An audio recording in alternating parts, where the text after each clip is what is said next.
Hello and welcome to my lab. I am Torrential Combat Scientist. And yeah, Disco Elysium, it's been a while, huh? I do not remember what I was doing. Oh, apologies. I'm a bit lost.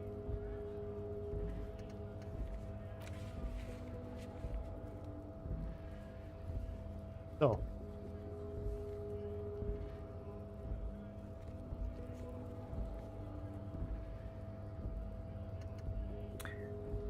all in a day. Ice maker ready 8 hours. Okay. Need to report back to Ezra. Still door behind the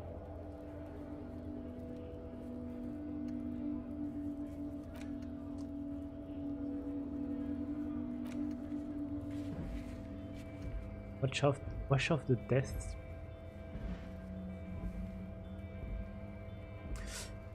Okay.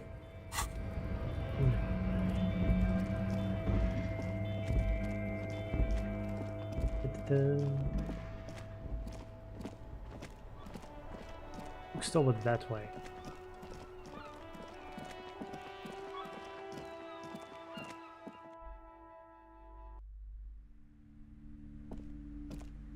What have you found? And What? also, do buy the books. There may be teachings in them. Teachings. I don't think so. I talked to the entity you told me about. Her name is Neha and novelty dice maker. A novelty dice maker? Well, spit it out. Why does she need the dice? For some kind of sorcery? What? Sometimes they use the ankle bones of sheep.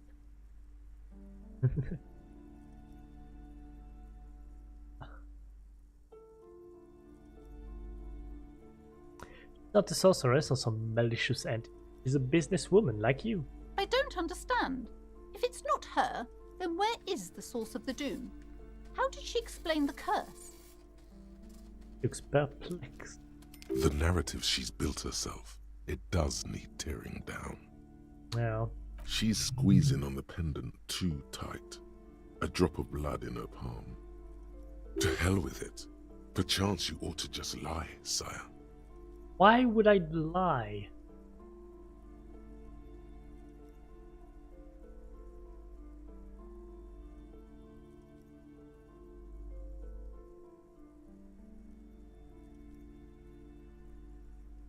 Oh.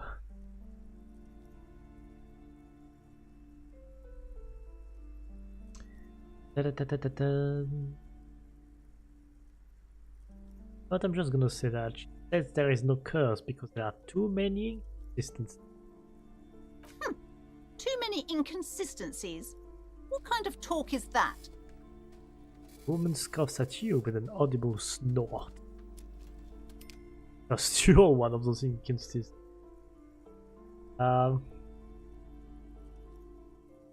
As I said, she's a novelty dice maker.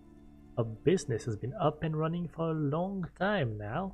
Yes, because her business consists of the psychic leech that's been feeding the curse. What the hell is that? Red blotches appear on her skin. I see that you've fallen for her manipulation, Detective. The investigation is over. I just hope that you haven't made anything worse by going in there. Thank you for nothing. Please do buy some books or be on your way. Concludes, tucking the pendant away in a blue. Wow. Total psychic collapse between you two right now. I am sorry we had to disappoint you, ma'am.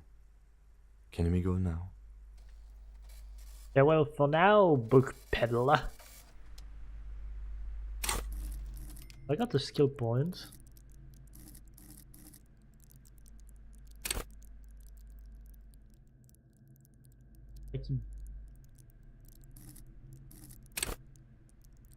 Vision.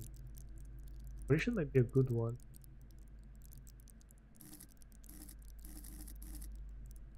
Again, I do not remember what I...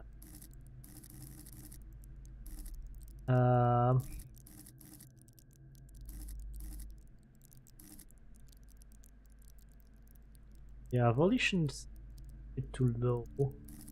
I don't really care about authority. Gesture.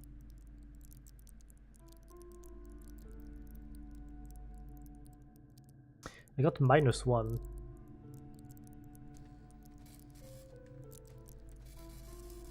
Oh boy.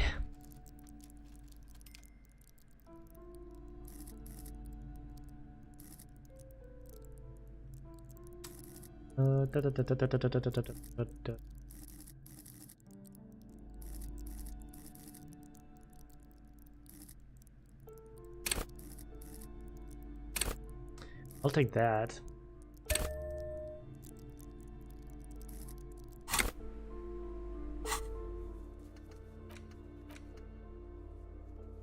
Once you're done with it, am I done with it? I think I am, but I still this.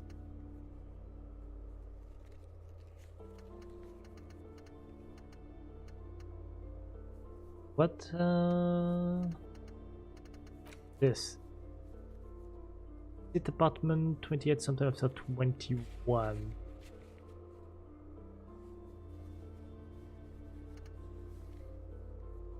You one yet.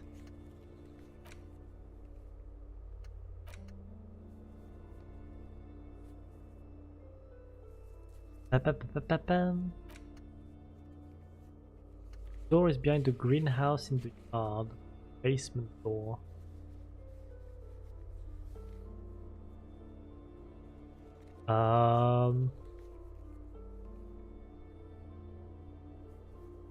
Behind the greenhouse. Okay.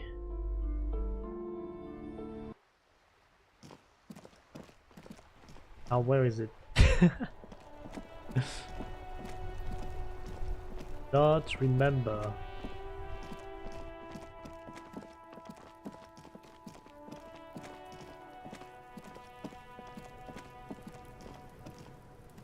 Doing Kuno. Fuck does Kuno care? No. Yeah, I'm not doing that. Kuno doesn't fucking care. Yeah, you don't care about anything, do you? That's a green. Actually, that's a green. That door I need to.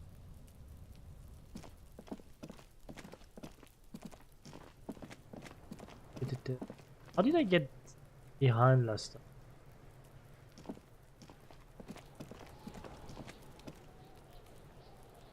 How did I get behind?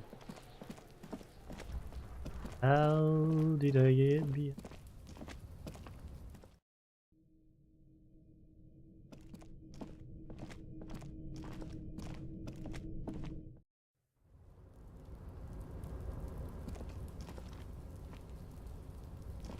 Doing?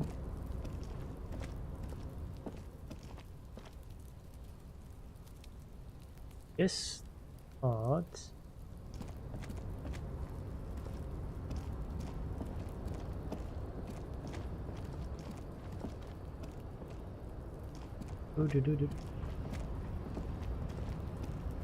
by climbing.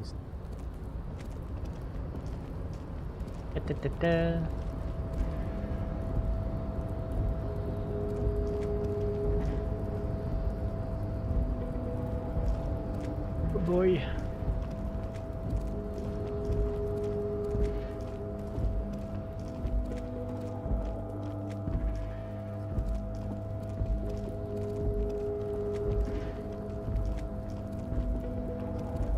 Come on. There we go.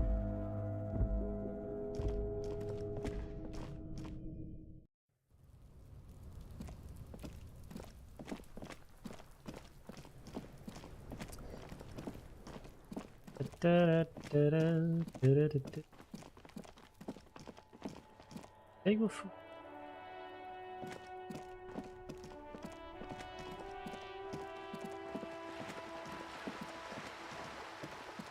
Wait, no, there was an alley.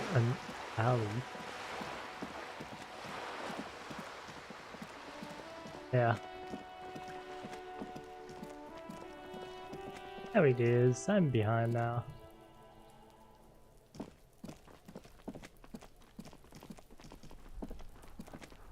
I think it was that door. This must be it.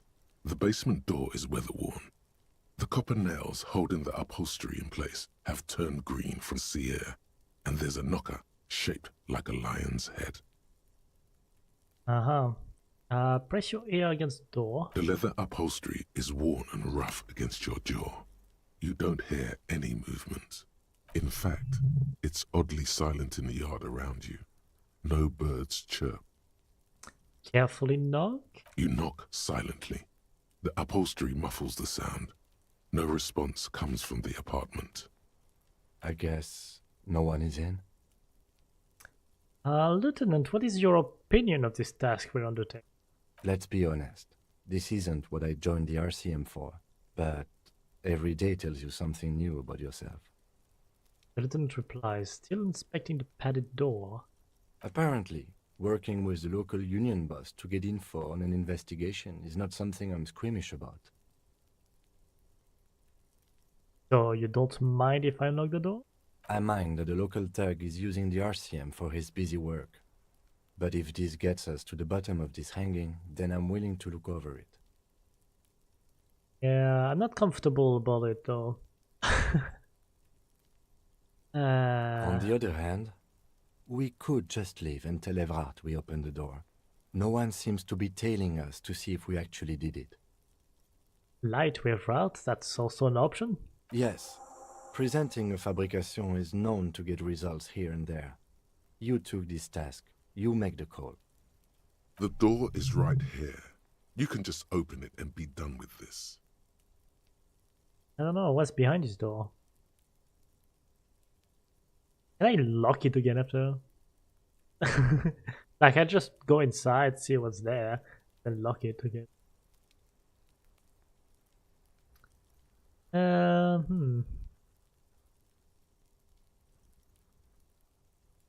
Guess I'll unlock. You try to be as silent as you can. It takes a bit of rattling of the handle to loosen the bolt. Finally, the door unlocks with a small clack. Thoughts race through your head. The sound of the key turning still echoes in the yard. Hopefully no one heard. Oh, someone definitely. There might be important information in the apartment. I mean, there might. Let's go in. Oh boy.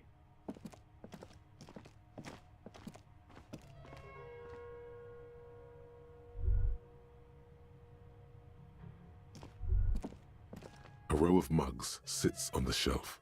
Each one depicts a human figure. A dark-skinned woman grinning amidst mysterious symbols. A broad-shouldered man shoveling potatoes, and others. Tap on the mugs. A little ring. Though cheerful, the images on the ceramic make you vaguely uncomfortable. There's something disdainful in the way the curves and lines of the bodies were drawn. The images betray a lack of interest in human beings. They are merely unflattering caricatures. I mean uncomfortable. The owner of these mugs doesn't like people of other ethnicities very much. Ah, so that's a racist, okay.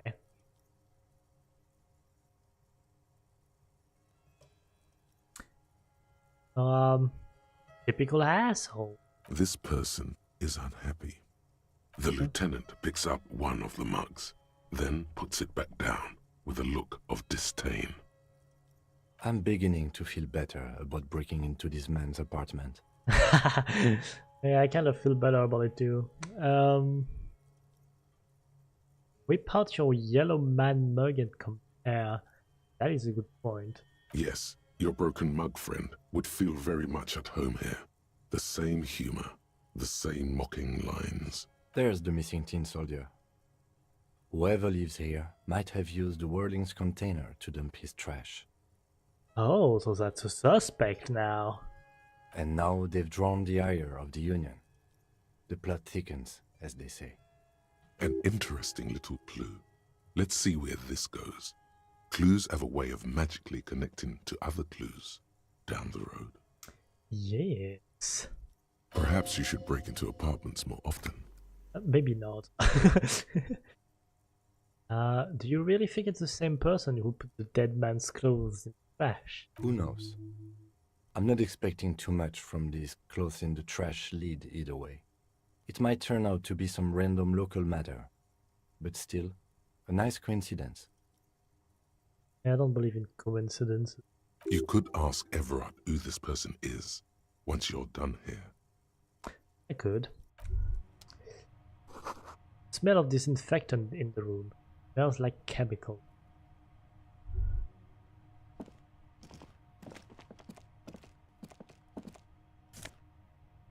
That's not money, it's a big medium. Suitcase full of clothes. Guests are staying over? Alright. A book titled The Hidden World of Walking Sticks. Eyes open. Can almost feel the warmth of the red sun on the flag. This is the flag of Revachol, the suzerainty.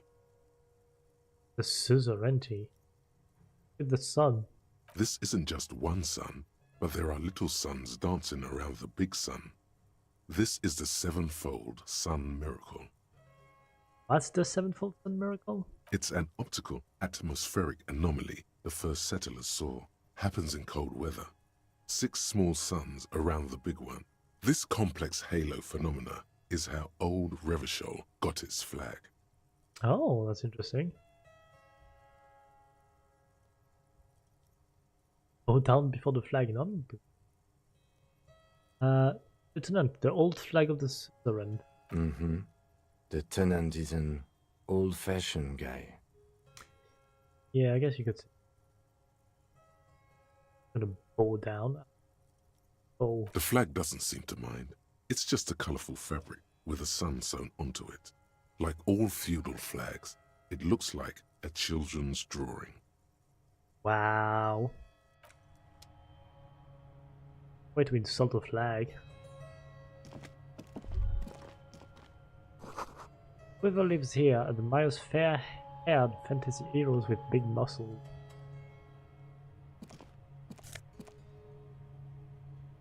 Good. Don't mind if I do. I don't think there's anything else.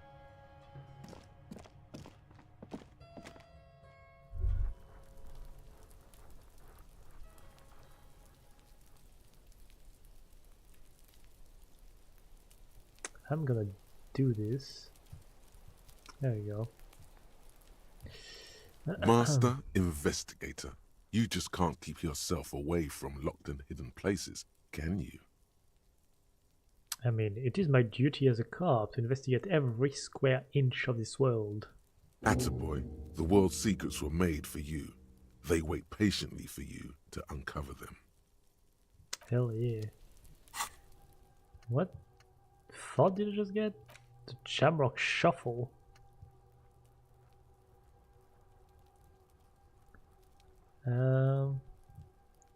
Basically, you like to look inside containers. You like to open doors and see what's behind them. Maybe secrets, maybe more juicy containers. Let's be honest, you like all containers. Trash cans, utensil trays, sorry. Manholes, coat pockets, secret containers left behind by the Philippine kings that hold forbidden relics. Okay, you haven't come across one of those yet, but one day. Wait, is that why you're so hell-bent on opening containers? Do you think you'll find the Holy Scepter in the Orbe de Montagne? I mean, I don't know, maybe. Maybe? I don't know. Right, I forgot I need a skill point to unlock one of those things.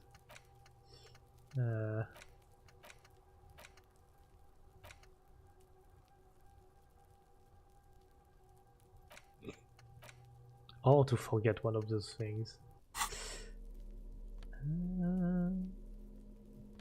What is my shot right now? +1 conceptualization, -1 suggestion. I already got plenty of logic, I don't need more logic. Oh well. Look.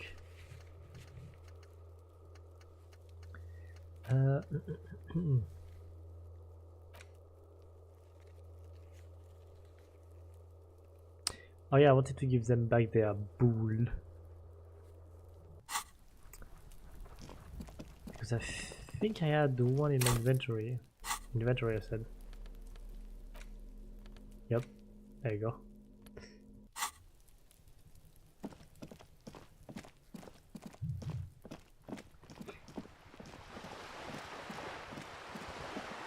Da, da, da, da, da, da, da, da.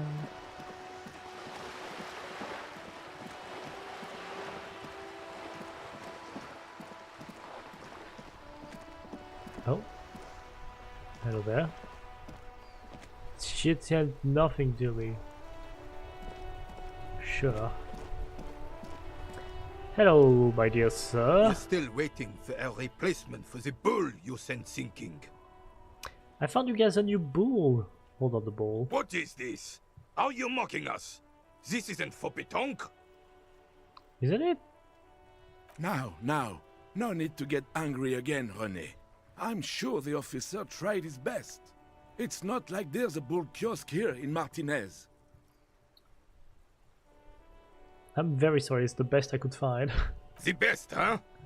This isn't even a bull. But fine. I guess you did attempt to right your hooliganism. Your Consider it hooliganism. forgiven. Alright. René, I found your guard booth. Yes, the Debardeurs Union pays me to stand vigil during the nights.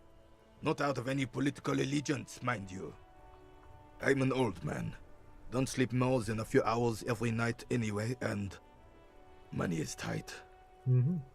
He feels like he has to justify himself for some reason. You must have been something on the night of the murder. Your booth looks right into the yard. Yes, it does. Unfortunately, I wasn't working that night. Been on a 2-week leave since last Monday. Oh, so why are you gonna leave? It's a private matter. Nothing to do with your investigation.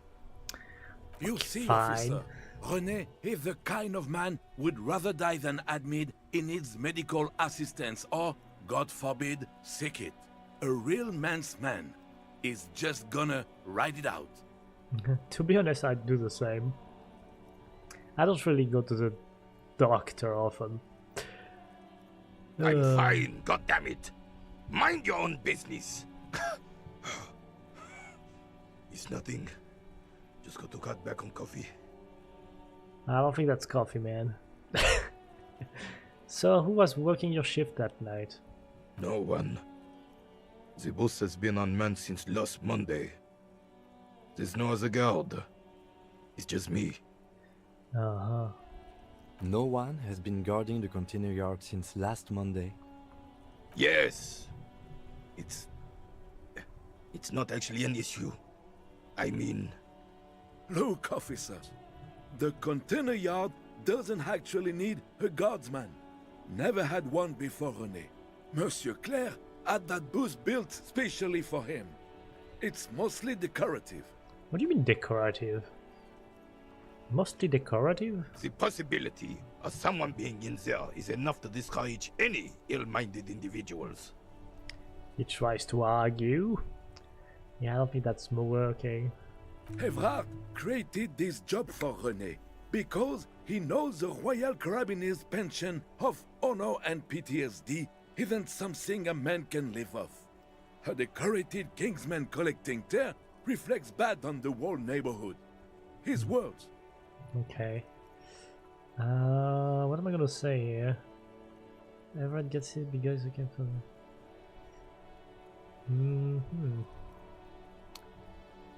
Get all the elderly back in the job market. Not sure that's a good idea. Additional numbers. Wage work is a dead end. I have no idea what that really means. There's absolutely nothing wrong with tar collecting. It's my side thing too. Oh, I didn't mean to imply there's something wrong with that. I do it too. Everyone does it. It's an excellent side thing. Uh-huh. I'm not convinced. Yes, yes, yes. Can we conclude the topic of my guard boost now? Yeah, I got it, thanks. Yes, yes. Like I said, it would be up anyway, so might as well keep an eye out. It keeps my senses sharp. Okay, I don't care about the other two questions. It's 2 p.m. So I still have time before 21.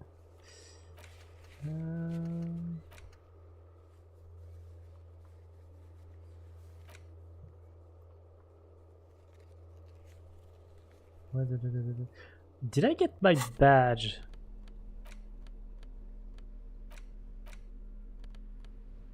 Did I get my badge back?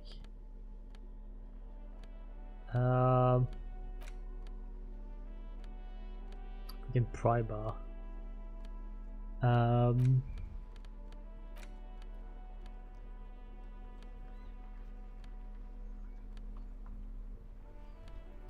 Yeah, I got the rifle last time.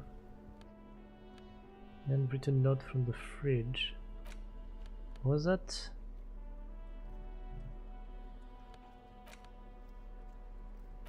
What was this? The note is written with a blue pencil on a piece of lined office paper. The kitchen magnets have left spots. Someone has scribbled. S. I can't believe the off-site copy is still here. The illiterate ginger. You'll find the filament memory with the off-site copy in the frozen ice cream maker. Please take it home. Oh yeah, the ASAP. ice cream maker. It's important. I forgot about that.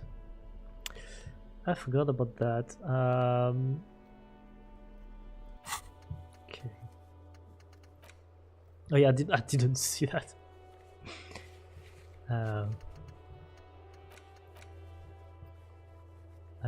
Ask around about tattoos' possible meaning. I haven't been doing that.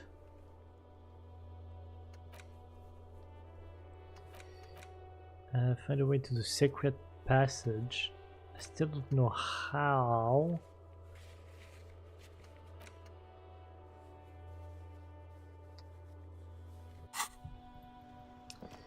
Hold on.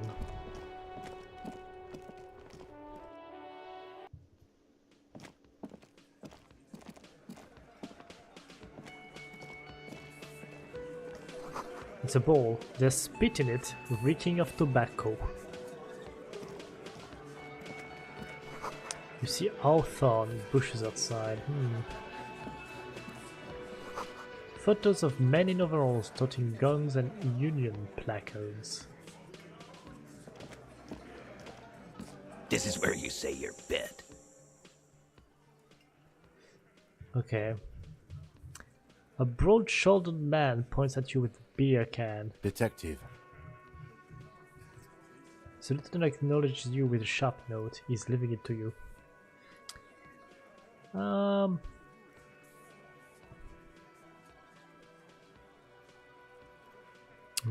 I kinda want to play it tough by not saying anything. Hey, dipshit. You hard of hearing or something? The boss man's talking to you. Oh, sorry. Do not let their squeals disturb your serenity. These are but simple peasants, sire. I don't need you drama.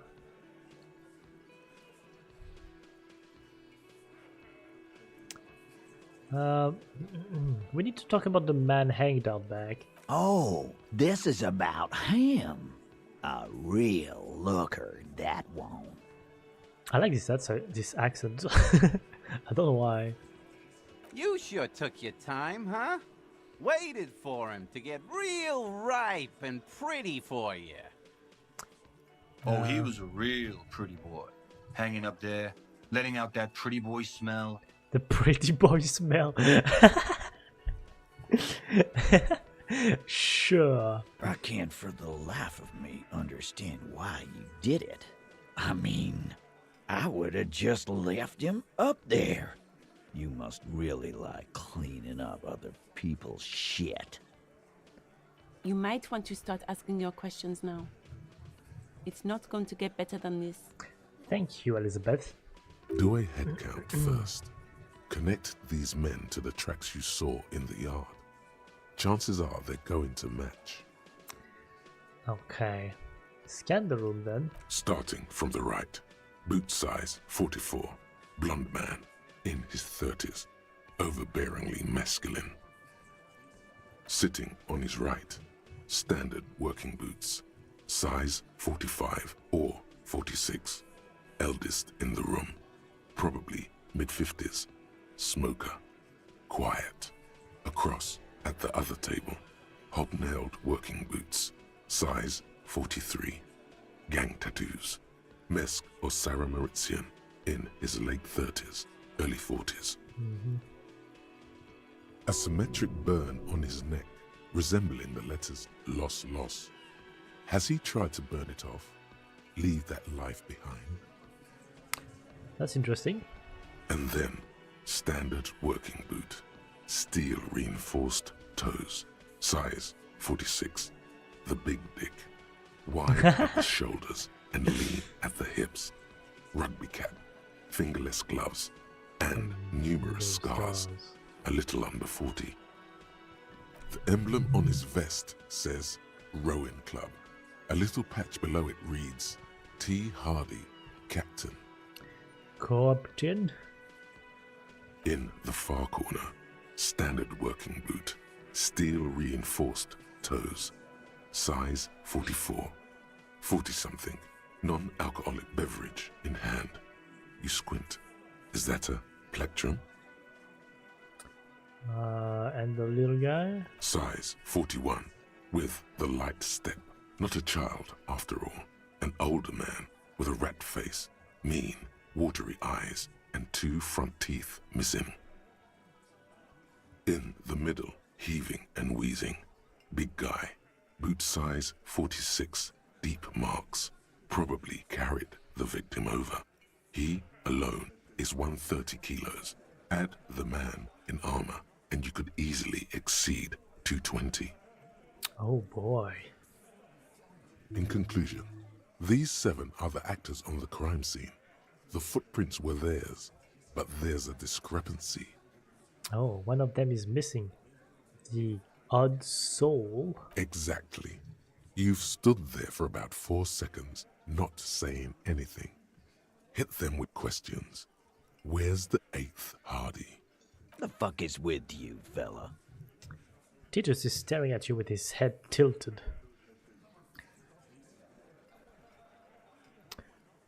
Oh, that's a bit direct.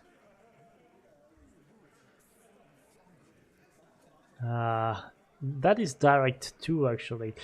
That is not gonna end well. That is not gonna end well.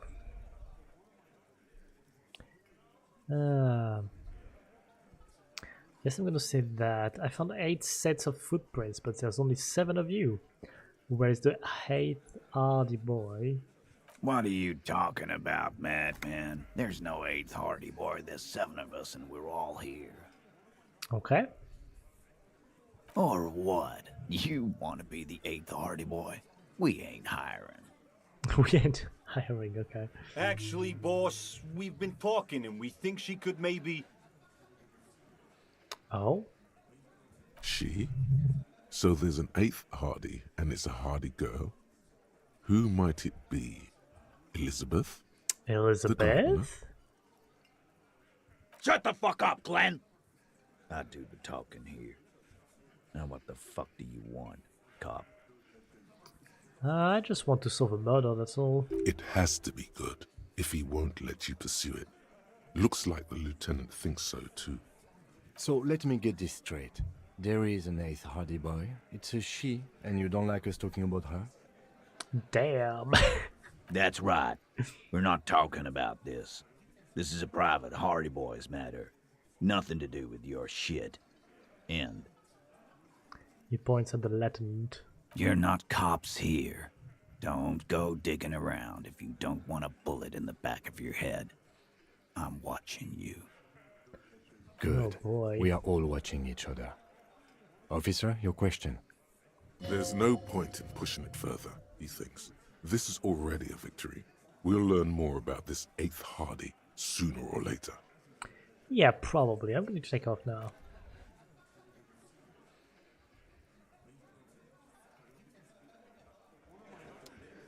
You just sit this back down, okay. I want to talk more I've to got her. nothing to say to you. Why are you wasting your time? Are you the hardy girl? I am not. She says dryly. You could be Liz. You could be anything. You could even be a model. Even a mod? Glenn, I went to law school. I am an attorney. He's right. With a face like that, she could be on the cover of Le Debutante International. Uh-huh. Do I agree or is right to get a grip or let's change the topic. You know what? A little bit of flattery. He's right, you know, you're very pretty. The cold look in her eyes speaks louder than words. She is not amused. It's not her. She's not a hardy girl. Definitely. Yeah. Why are you so aggressive? I actually want to know. Aggressive? You make your living enforcing violence. These people are just dock workers. Yeah, and one of them might have killed someone. Just dock workers? Do dock workers spy on the police? We let you off easy, miss. Don't think it will happen again. Listen, you moral intern lackeys. You're a mob, enforcing the unlawful privatization of Revachol. 20 fat men in the Occident are stealing it all, and you're their bodyguards. Bodyguard? Oh yeah. no. The tall, broad-shouldered man takes a sip of his beer. So ask what you came to ask, or get back to your commanders.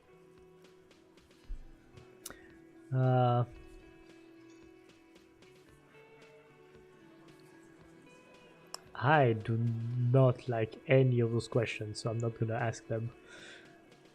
Let's. Maybe we'll talk later. Alright,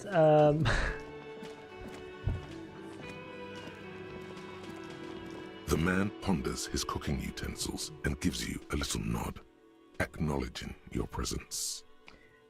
I forgot what I was doing with the borscht. The man says a couple of sentences in that strange language of his, and then seems to wait for you to speak.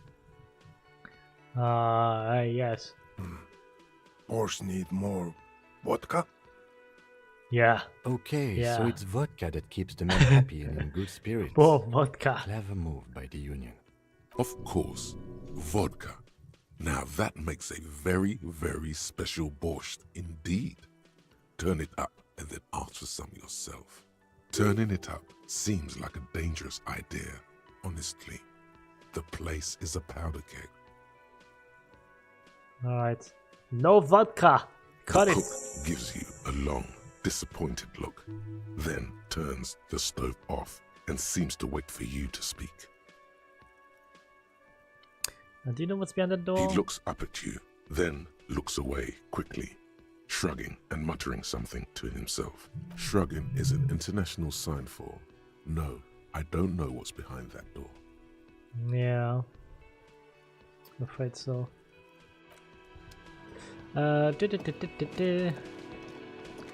don't know what that's really did. You need to target the man in the union booth, find out what they know about the hanging. I did that already. Kinda. Alright.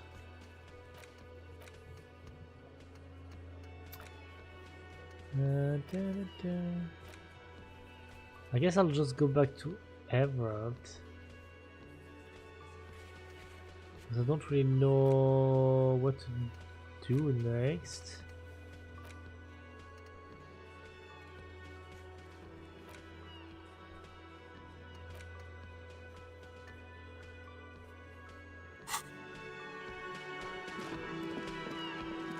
Actually, can I wash myself right now? Can I wash myself right now? Or do I have to wait like tonight? I'll probably have to wait, right? What's failed to describe how rank it smells in here? They should have sent a poet. Poet. A mirror hangs on the bathroom wall. It's barely covered in steam anymore. It's your face in the mirror, adorned with the expression. And the expression. Nah. Anyway.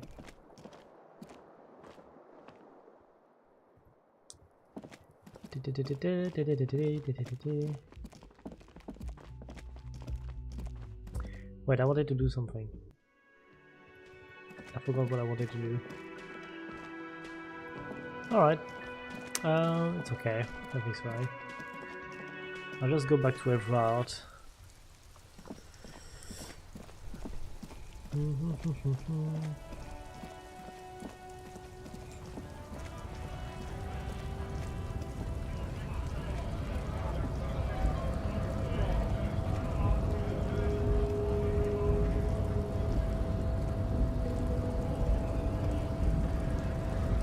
Hola, Wandering Man. How can I help you? Actually, do you know anything about the Hardy Boys? Los Ardis? They're an independent militant group. A bit too high-strung, but it comes with the responsibility. They're sort of like you. Preserve the rule of law and all that. Except it's Everard's law. But really, they're just like you. Okay. That weasel I visited. Turns out he has one hell of a colonial mug collection. Yeah, the janitor who gave me the key to his apartment said the guy's a bit of an asshole. Yeah.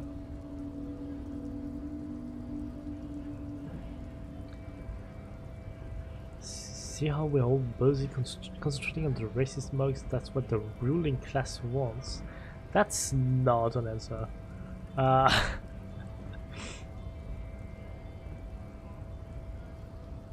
Yeah, his mug collection certainly represented antiquated social values. Like I said before, I don't know much about this weasel, but the bossman said he's a real piece of work. Thanks for helping out, friend. Alright, gonna run.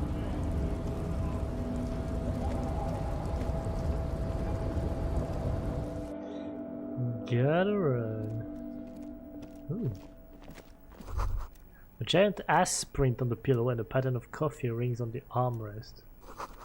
Someone is habitually chilling next to the radio. Alright. The already familiar cold touch of plastic welcomes you as you pick up the handset. I never... let's try this. Your fingers run over the dial pad. 005. That's the dialing code for Revachol. 4952. And a moment of hesitation before entering the final numbers. 993. Okay. Calling. Calling. Still calling. Then. Video Revachol, 24-hour video rental. We rent 8 and 10mm film for home use. This is Lummy. How may I help you? Uh-huh. The voice of a youngster on the other end sounds as enthusiastic as that of a man walking towards the gallows. What is this place? Video Revachol is a 24-hour video rental. We rent 8 and 10mm film for home use. This is Lummy.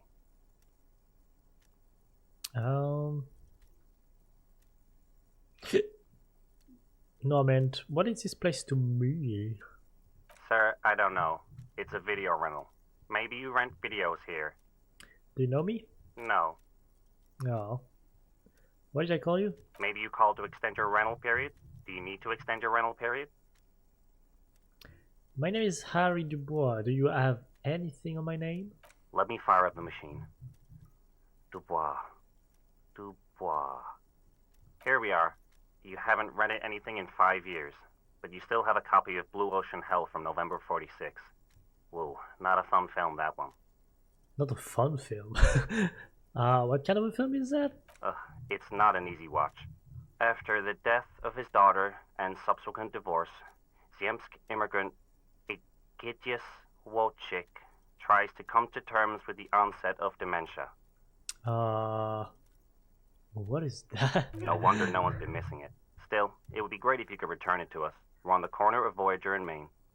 Okay. The call is terminated by the other party. You're left with the discomforting sound of the disconnect tone. Sure. The file cabinet stands steady as ever. Sliding out, the drawer slides shut. Yeah, I already looked in there.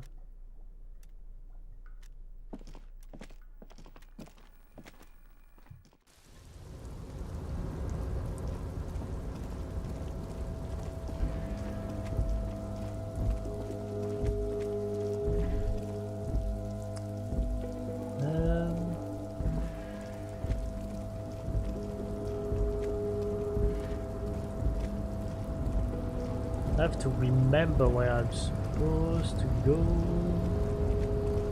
I think it was that way. Ooh, money.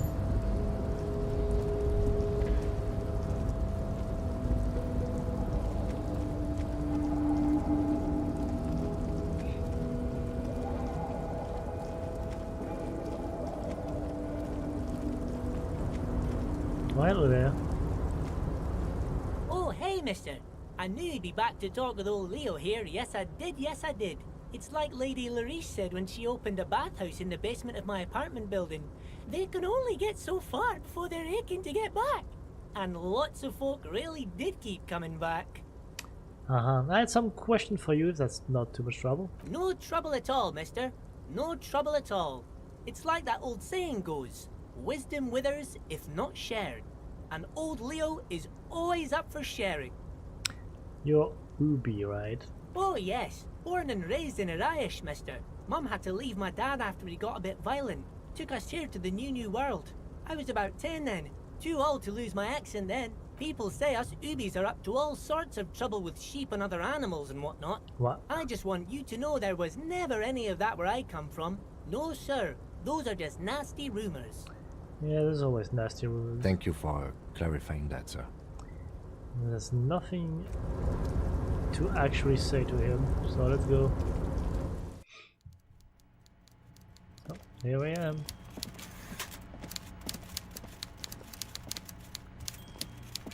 Mr. Dubois, every worker? It is towards you, waiting for you to complete this sentence. Every worker...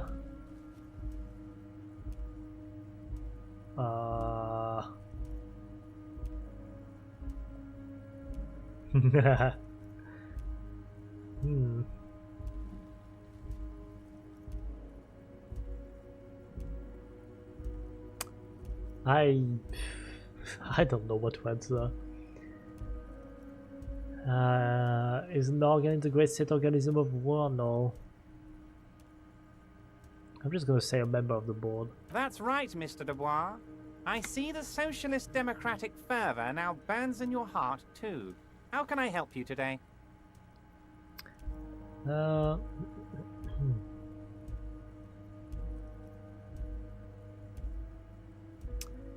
this one is interesting actually.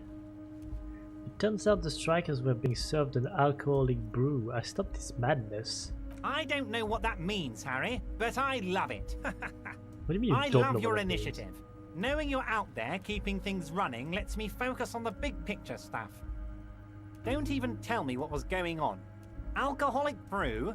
Stronger? Stopped it? Strike? I'm just gonna let you surprise me, Harry. Okay, open the door you asked me. Can we discuss the murder now? I'm very glad to hear that, Harry. One question. You didn't actually happen to stumble in and see what's inside the apartment, did you? Me? No. He's trying to figure out if you're lying.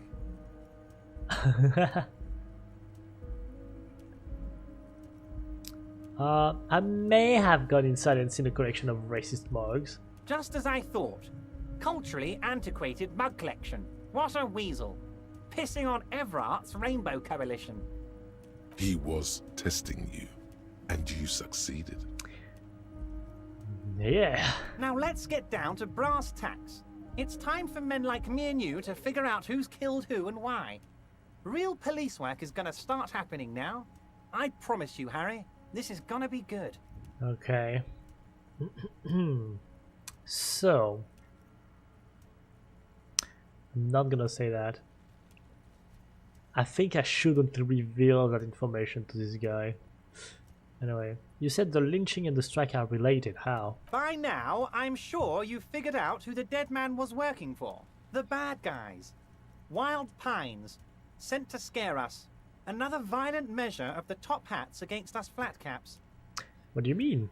Harry, this strike is the culmination of many, many mistakes made by the Wild Pines group. They tried to shut the strike down by sending in armed mercenaries. They are not that armed. You mean our victim? A security contractor? Can you imagine that? Workers standing in peaceful protest, united in the spirit of fellowship, and they send hired killers to mow us down with machine gun fire? He performs a motion as if spraying bullets from a machine gun. I'm talking beasts. Hardened killers from proxy wars in Yisut, Semenine, Saramaritsa, you name it, they've done it. Raping, killing, burning villages, Wow. killing little children for the Senorita Pineapple Company, Harry. Everything they did there, they brought over here. They want to turn Revachol into a third world slum. Honestly, the only thing they didn't do is kill the village elephant. Hold on, you have a village elephant? No, Harry, the elephant is metaphorical, and so is the village. But the mercs and their brutality are very real. Okay, go on. Now, I haven't personally witnessed the brutalities out there. I have the luxury of staying in my container, you see. If I need to go somewhere, they just move my container. Wait, they moved the container? Yes, I'm an old man, Harry. My legs aren't what they used to be.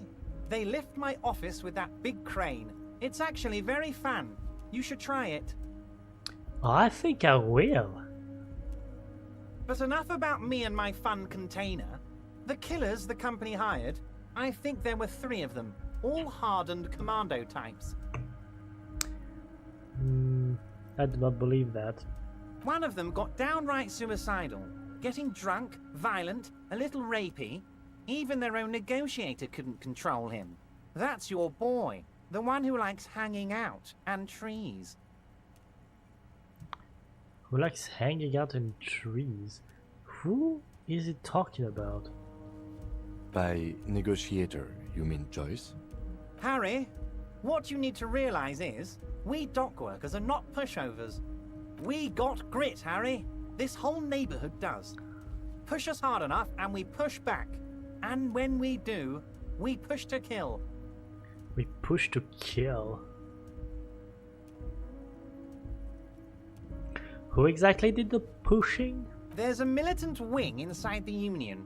A group of people whose duties don't involve manual labor, but peacekeeping in the neighborhood, making sure everything runs smoothly.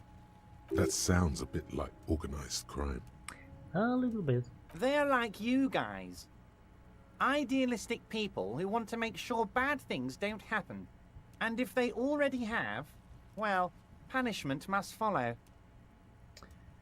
Sure.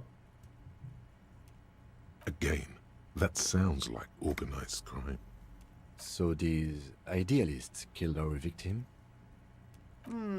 One day Titus Hardy, leader of this peacekeeping faction, comes up to me and says, "Boss, socialist democratic fervor drove us to take it upon ourselves to kill this beast that was burdening the land." Alright. He probably worded it differently, but that was the idea. Sure sounded to me like they killed him. I gave them 2 weeks paid leave and told them to lay low to avoid retaliation. Aren't you worried we might arrest them for this? Oh, I'm not at all worried about that. These are not the kind of men who get arrested. They're Martinez boys, tough and gritty. I'd like to see the man who takes them in. Besides, I sent my lawyer girl to look after them. I see. If he's just boasting, then it sure doesn't feel like that to you. He's not worried. He places a lot of faith in that lawyer girl. Perhaps this is a tactical error. Anyway. Oh, the bullet.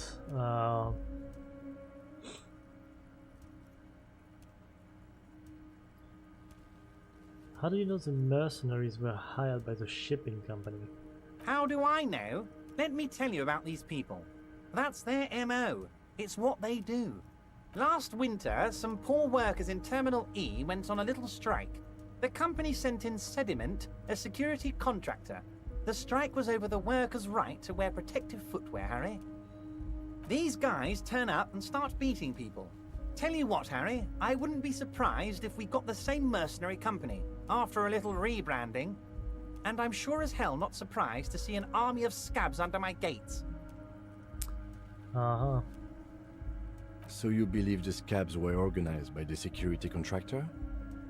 You said it. Hell, one of those guys looks big enough to take down that proverbial elephant.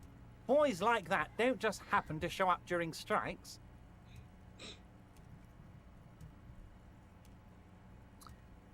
I really don't want to give him any information. Another question. Absolutely, Harry. Absolutely. Sock it to me. You mentioned the lawyer girl? Oh, Liz is a bright one. I paid for that law degree myself, thinking it'll probably turn her all fancy. But hell, Harry, she came back a firebrand socialist. Sometimes she scares me with her zeal.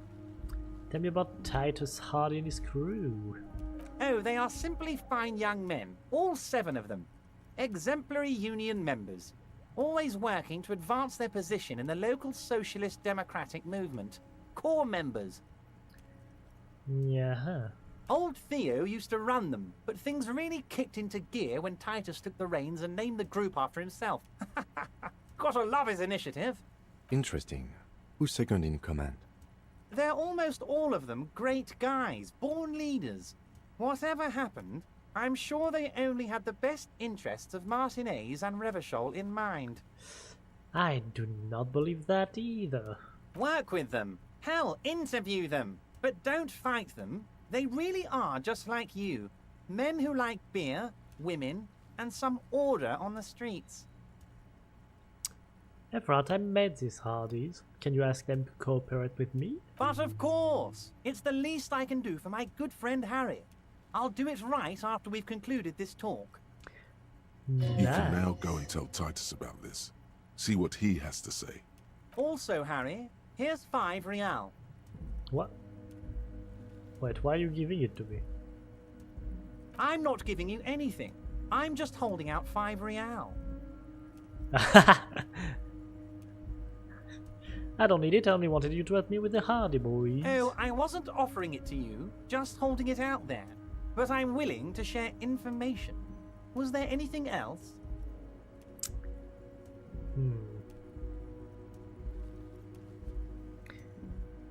God, I really don't trust this guy. I don't want to give him information. Let's conclude for now. Was it a good talk? I'm not sure we made much headway here. I was hoping we'd bust the case wide open. Heck, I even wanted to tell you what I really want to achieve with the strike. You can still tell me. I don't know what happened, Harry. I wanted you to feel like Mr. Martinez. And of course, I also wanted you to find your gun. But it's like I can't completely trust you. Yet. Yet? Yes, Harry. It's like I can't fully trust you if you're not a man of the left. I want to, but I just can't. A man of the left? So you have to be a social democrat? That is fucked up. He's been hurt too much in the past by men who aren't social democrats.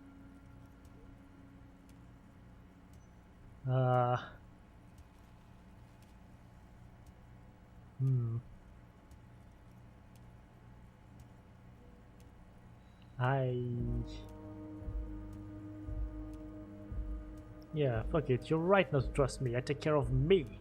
I'm a hustler. I grind. I'm a money engineer. Perfect, Harry. That's perfect. My version of the left is not against the companies, it's with the companies. Honestly, what I have in mind is a business proposal. A left-wing business proposal, but still... And what would this entail? Once again, I require nothing unethical or illegal of you. You just need to get 2 little signatures on this piece of paper, and then mail it to my accountant in La Delta. What the fuck? I'm really just doing tasks for him. What the hell? Kim, what do you think of this? It depends. I don't think what we just got from Mr. Clare was very useful. He studies Emerald. But, he thinks, it's your call. As I said, it weighs on me heavily. But once we get really talking, well, I'm going to hand you the keys to Martin A's, and maybe even help you figure out who's behind this killing. What are the signatures for? I'm glad you asked, Harry. The Union is going to build a modern youth centre in Martin A's. It will be righteous. We're going to get those teenagers off drugs and on roller skates. There's a nameless little street on the coast with some old houses around it. Most people have already signed. I just need 2 more signatures to get this mission off the ground, Harry. Where is this place exactly? On the coast, Harry, across the canal. There's a cul-de-sac there, a little village they're calling it. A gloomy place. You'll find it. I trust your detective skills, Harry. And what will happen to the current occupants? They are just going to have to deal with the construction noise for 6 months, and then they'll be living like kings. Right next to a fancy new youth centre, designed by the best architects from Stella Marie. I really can't tell if it's good or not.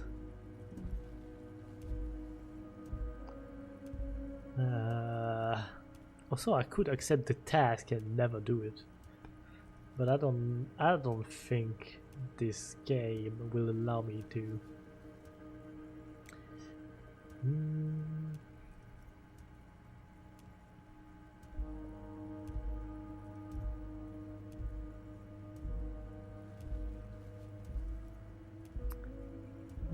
Fuck it. If I happen to be there, I can ask them. You bring joy to my heart, Harry. Such a pleasure to be working with you. Here. He hands you an open white envelope. You need to get signatures from Isabel Sadie and Lillian Carter. The cul-de-sac is right past the pawn shop and across the canal. I hear there is some trouble with the water lock, but they should fix it by Wednesday morning. Yep. Once you have the signatures, mail this to 13022 La Rocca in La Delta. Then I know we can do business together. He runs his fingers through his thin hair. I wanted to go over a couple of things about me. Let's hear it, Harry. Let's get this straight. What is my full name? It's Harry. Harry Dubois. Okay, I like it. I can work with that. And I can work with you, Harry. Now, what else can I do for you? Do you know anything about my family? Do you have a wife, a kid? Family? Harry, you're not a family man. There's not one peep of family in here. Unless you think you're a family man. Do you strike yourself as a family man, Harry? Never mind the family. Family, Harry, is the most important thing in the world. I'm not too sure about that, but anyway. Let's talk about Of course, Harry, of course. Let's not linger on personal details. See you soon, Debardeur. Just kidding, but not too much. Right. Let's fucking leave.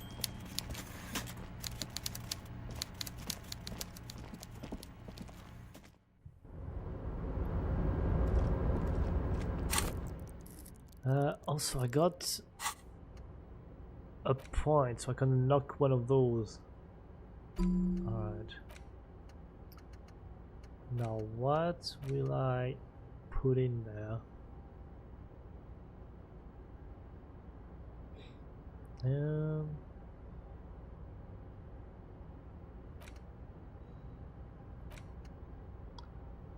30.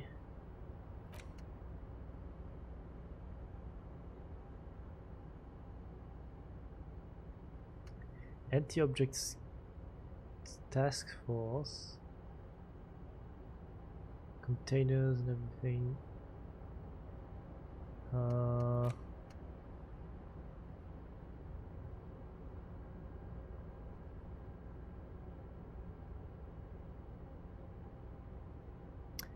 kinda want to do this one, the Jamrock Shuffle that I got earlier. There you go. I got -1 on the esprit core. But it's fine, it's still 2.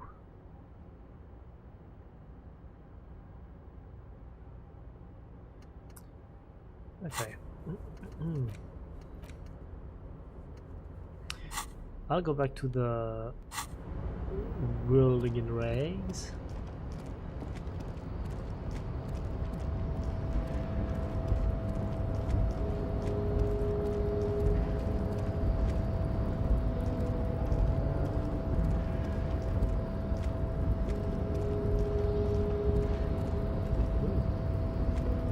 A rusting control panel with several knobs. 2 buttons marked Marche and Arrête are faded with use. It seems to control the large crane above. A container is attached to its hook block. Oh. Oh. Marche. On.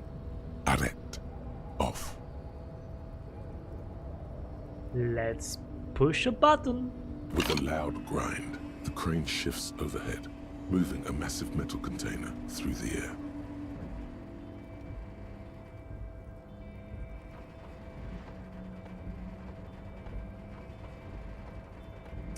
I have a feeling this could be useful. Oh.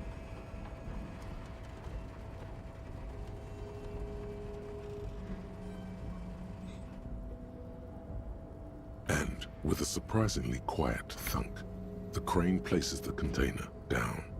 The harbor sleeps as the strike rages in the distance. The crane can rest again, now that its purpose has been fulfilled. Its purpose? What do you mean? Moving this container, of course. For this purpose it was built. For this purpose it has acted. And now it will rest. Sure. I can't see how that was worth the wreckers, except for seeing the crane in action, which I admit was satisfying. Alright. Can I go in? Before you stands a cargo container, just one of many in the yard. Lieutenant, I think there's something special about this container. You do? Because I don't. Aw, come on, what? Why not? There are a million containers here. Why are you fixating on this one? It was hanging from the crane. You just picked one out because you wanted to interact with a cargo container. No, not true. We are not here to interact with containers. We are here to talk to the Union, right? Knock on the door. No reply. The knock produces a hollow ring of metal. Doesn't sound like there's anything inside the container. Open the door! You attempt to turn the handle, to no avail. The doors seem to be mechanically locked. To your left, the lieutenant considers your actions with some puzzlement.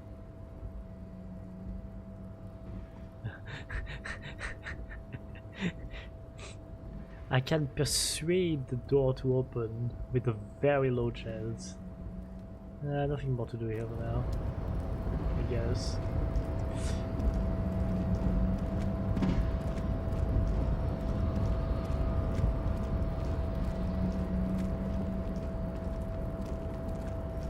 Rhétorique.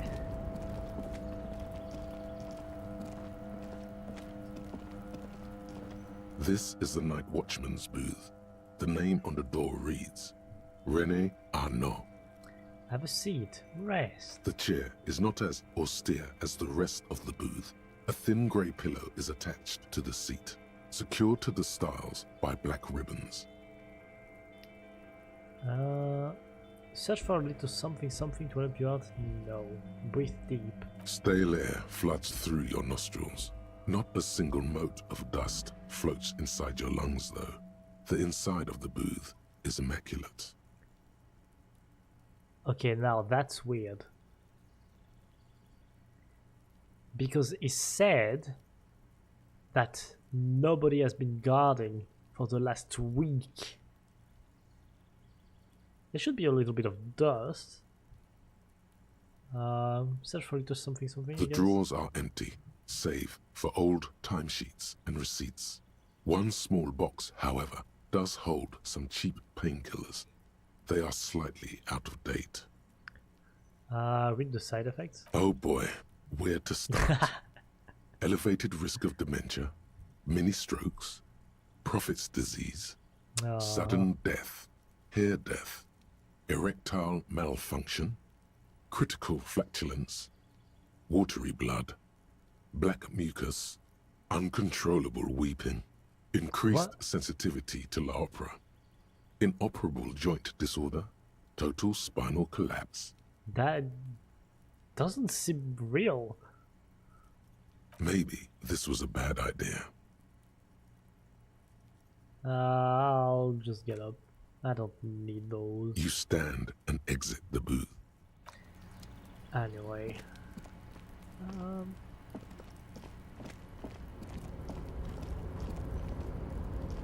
Wait, no. Come on. I don't have much time to lose.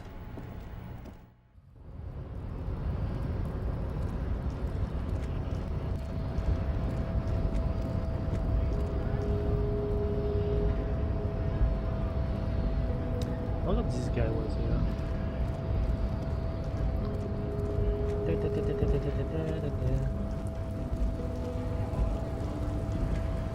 Hola, wandering man.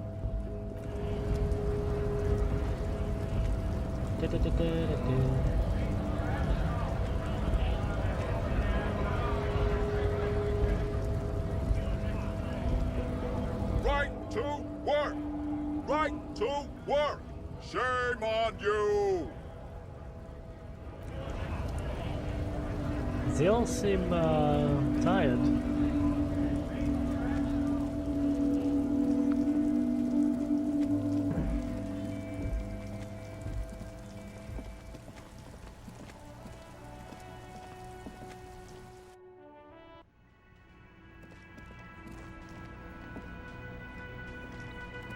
Looks like the circus left town, but the clowns are still here.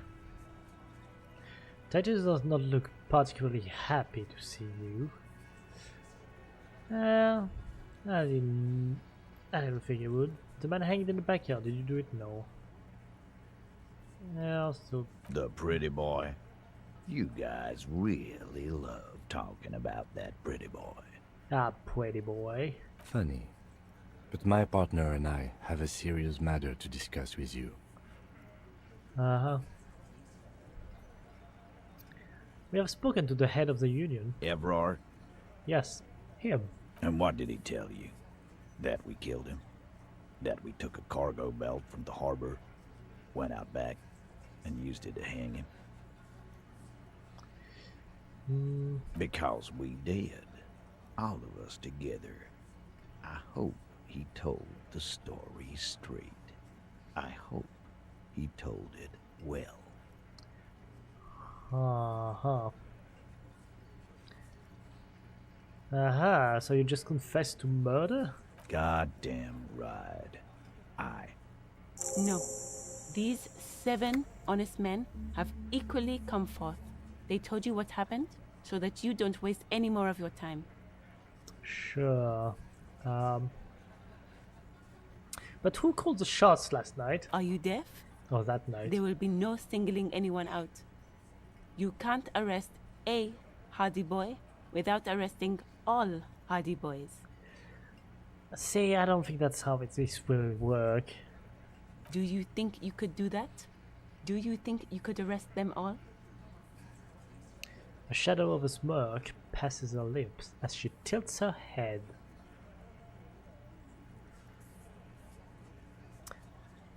Ooh.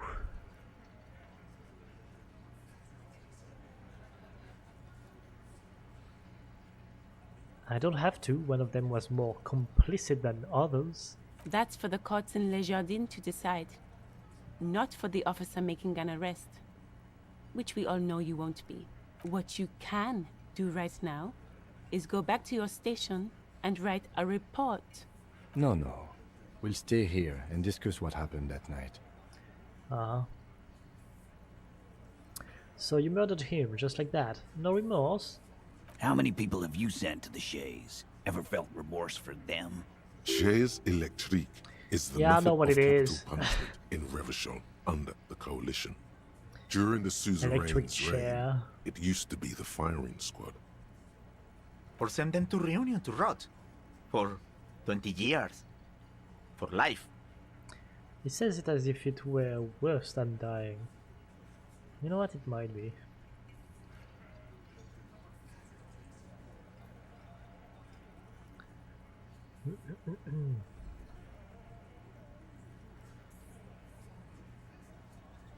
Look, I'm just doing my job, that's all. Oh, so you are just a simple, well-meaning man, eh?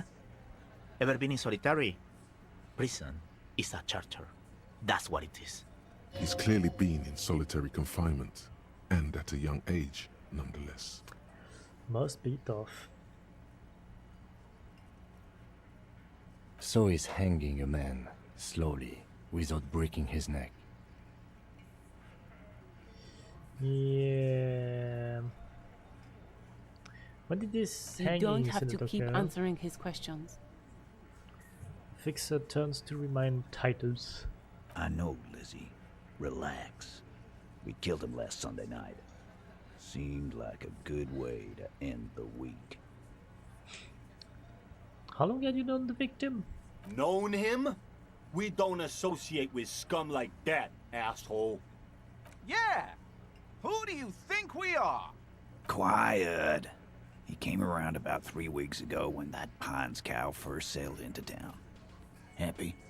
By the Pines cow, you mean Joyce Messier? The Mhm. representative for White Pines? The same company you are striking against? That's the second time her name comes up. Which can't be good. No. I mean the Pines cow. The stupid-ass cow they sent in to fuck us over. But you know what? He rubs his chin, pretending to mull it over. Why don't you ask her about the pretty boy? I'm sure she has interesting things to say when you ask her hard enough. That's enough insinuation for today, Titus. Officer, your interview is drawing to an end. Don't waste your last questions.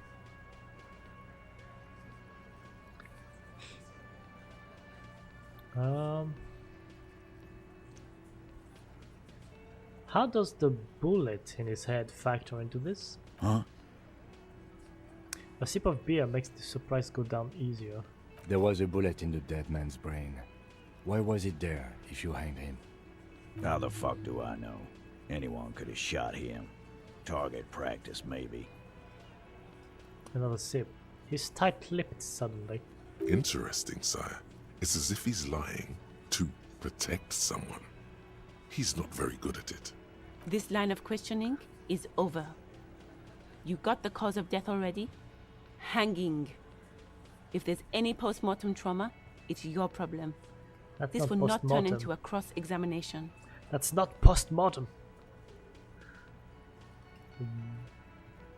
Why do you kill him? Why? 'Cause he was worthless mercenary scum. And he stepped out alive in my town. So he was a mercenary, that's it? And he stepped out of line. He repeats, jaw clamped shut like a vice. What kind of mercenary? The kind that shows up when you start a strike. The experienced kind, too. Had Cohoy and Semenine written all over him. Ex-Oranese Special Forces. A live grenade. Right here in our bar. This one has a special gripe with him coming here. I can't prove it, but I know he was sent by the Wild Pines. They hire merc shit like that. Story of every strike from here to Samara. Uh-huh. Hold on, how do you even know he was Special Forces? Cause one night he walked straight up to the mic and said, "I'm RNA's goddamn Special Forces, and I'm gonna fuck you all." Huh. Really? Yeah, really. Had a gin and tonic up there, sang some RNA's paratrooper song, and said he's gonna fuck everyone. That doesn't seem nice. We couldn't believe it either, but he fucking did, right there. Like some kind of animal. Sire, the tale is true. This is a serious violation of the karaoke code. The karaoke code? Uh-huh. Okay, besides crimes against karaoke, what did you actually do wrong? Wrong? He harassed women, raped one, harassed workers, threatened to kill some as a warning. He wipes spittle from his mouth. There's a slight unease in him suddenly. He regrets mentioning the rape. Oh god. To kill us all, if we don't open the gates, if we don't let the scabs in, if we don't bend over. And that was before he started coming here. Yeah, he said it was his favorite joint now. Started to come in here every night. Drinking, grabbing girls. Grabbed one of ours mid-karaoke, right there on the stage. He grabbed someone? The lieutenant is trying to make sense of this flood of information. Yeah, this girl's on the mic. A beautiful girl, young. Gets into the second verse of Lover Lake. The fucker grabs her legs, starts screaming. Oh, is that why the other girl just left?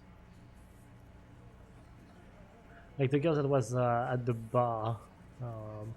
Show me your cunt! Why don't you show me your cunt? Then, he gets knocked on the head with a wine bottle. Doesn't even fall down. He shakes his head in disbelief. Okay. I have to ask, was this the same girl who was sexually assaulted? Or raped, you said? Aren't you fucking listening? My man is talking to you. He took care of it. They got the girl out before anything else could happen. Yeah, me and Eugene got her out. Aren't you fucking listening? He repeats like a parrot. There's something odd here. Right, but who did he rape then? This is a very serious allegation. No, you're not getting the name. That's a Martinez matter, and I'm not discussing it with you clowns. There's nothing you can do for now. He's stonewalling you. Alright. How did you kill him? We hanged him up by his neck until he got real still. Wasn't that obvious, copper? Didn't they teach you anything at the cop school, idiot? Yeah, except we know that's not the real cause of death. The autopsy showed there were no ligature marks. His hands were not tied. Can you explain that? Thank you, Kim. Look, I'm not gonna play 20 questions with you, capo. I'll say it again. We killed him. Yeah, I knocked him out. Came up behind him and clubbed him in the back of the head. He went down like a sack of sand. That's right, lawman. And then we hanged the fuck. Make them a bit more uncomfortable first. Then see if it all adds up. Ooh. Mr. Tats, what did you use to knock the victim out? My fucking elbow, Copper. Samaran boxing style. Samaran boxing, or Sambo, is an eloquently violent set of one-on-one fighting moves, originating from the Samaran Isola. Sambo style implies stealth, cleverness, and cool. And cool. He may be lying, but he's good at it. No twitching, no rushing, no uncalled for details. What did all this action take place? Right fucking here. Eugene already told you that the fuck had started coming to our bar. Yeah, man, weren't you listening?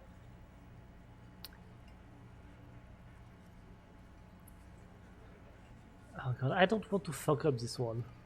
It's 83%. Alright. Titus is solid as a rock, and so are a few Double others. 6. But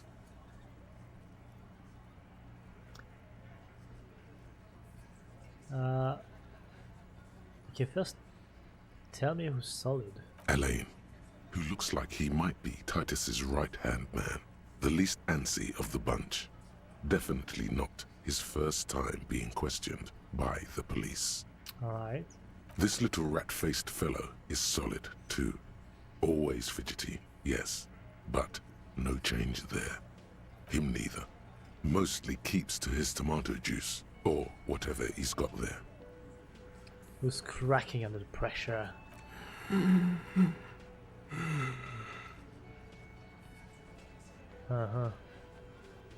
This one is sweating profusely and has difficulty breathing. They've smartly kept him out of the conversation thus far. Definitely the weakest link in the chain. Oh boy. Hey you! You having trouble breathing over there? No. He looks up startled, his forehead shiny from sweat. A few cold locks are peeking out from under his warm woolen hat. Of course he's having trouble breathing. Just look at how fucking fat he is. That is not nice. The man next to the big guy busts out laughing. Fuck off, Shanky. Angus is a powerful guy. All muscle. Keep your eye on this powerful guy. Sooner or later, he's going to break like a piece of twig. There's something you're not telling me. And fuck you too, copper. Picking on Angus like this. We're done with this schoolyard shit. And just so you know, he doesn't have trouble breathing. His all-muscle comment wasn't sarcastic. He's genuinely trying to look out for Angus. This one is a stone wall. You won't get more out of them about the night of the murder. Not yet. Right, I have other questions about the lynching. Like what, copper? I guess I won't have anything else. I don't want to do this move here, so what are we going to do now? Nothing. Your investigation here is done. Leave Martinez, go back to your stations where you belong. You have to gain authority. Tie them to any other crime. Okay. I think we're going to stick around, thanks. Some things don't add up here, Titus. The lieutenant closes his notebook. I've done this job for long enough to know that people don't just confess to first-degree murder. Even if it is a group responsibility. We're going to look into this. Good luck with that. You've heard everything a rent-a-cop is gonna hear from us. Real law officials. You're lucky you didn't get a beating. You still haven't explained the bullet I found in the hanging man's head.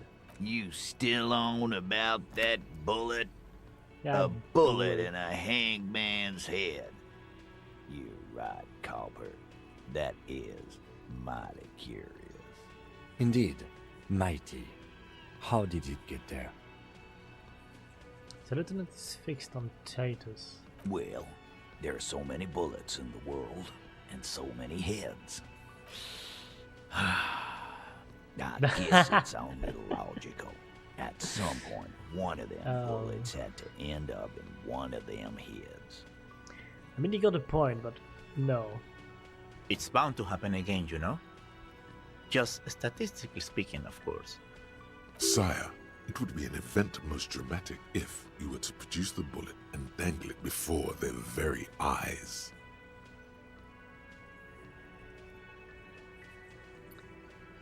Oh boy.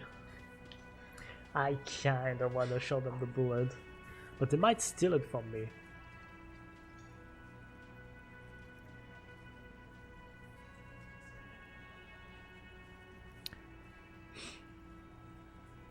I think the hanging was a cover-up for the shooting. You know what I think? I think he was shot in the head as a kid, and his brain grew around the bullet. Around the bullet, man. That's a good one. All the goofing around is to avoid lying. It's a technique. Yeah, of course. They're only pretending to enjoy this. Beneath the act, they don't like you knowing this. Did you guys shoot him? Shit! I probably did shoot him. I was drunk last night. You guys know me when I'm drunk. Yeah, Glenn likes to shoot his guns when he's drunk. Better hope he stays sober. No, he meant before he was hanged. Did you shoot him before you hanged him? Before? After? During? This is getting ridiculous. They told you what happened. Stop wasting your time. Ah, fuck it. Show them the blood. Wow! He's got it in a real evidence bag and all! Why don't you go home and log it into evidence? These men have told you what happened. Don't worry, we will figure this out sooner or later. Never been worried in my life, lawman. He crosses his hairy arms, having forgotten his beer for a moment. It's not like you blew it wide open, but there's a little crack in there, somewhere. Okay. I told you already, I spoke to Everett and he said you cooperate. Oh, so you went and talked to my mommy. To and my now she's mommy. making me play with you. Is that it, lawman? And what's gonna happen if we don't? You're gonna go and tell on us? Mm-hmm. Very mature, guys. Everett sent word, right? Yeah, I heard him. Now fuck do you think I'm doing here? You'd have your ass handed to you if it wasn't for the boss man's word. Yeah. Let me state this very clearly, capo. Hello, officer. I'm Titus Hardy, and these are my boys. Hardy boys. How may we assist you? Let's talk about the Again, hanging. just get the dead guy's autograph, since you're his biggest fan. Good one, Titus. You know what? I kinda want to try this now. Why don't I just arrest you? Yeah, lawman. Why don't you? It's almost an anthropological sight, watching him try to assert dominance over you. Not in the arresting mood? Arresting mood. His mean little eyes come alive with hatred. A fearful readiness, like an electrical charge, raises hairs in the room. By your side, the lieutenant keeps his hand away from his holster. You hear the nylon of his coat hiss as he steps closer. Easy now, let's just talk. Wise move. You made the right choice there. Now make another one and get the fuck out of our booth. We're not gonna do this again. Alright, no more About questions. fucking time. I need more authority. Okay.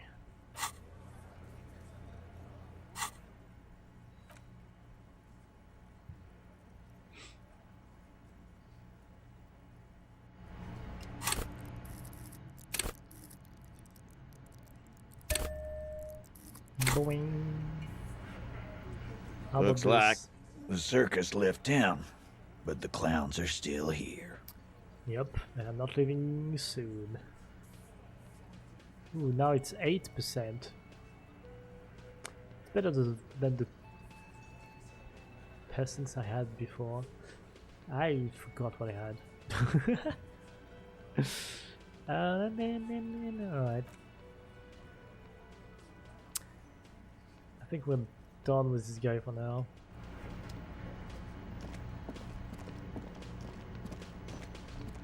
Can I help you? Not my bill for tonight. Got the 20 real? Yeah, I got them. Good. You got the room for the night, but remember, you'll need another 20 real tomorrow. How could anyone forget, asshole? God a damn. Another thing. Great. Yes? Alright. Oh, hello, dear. There you are again.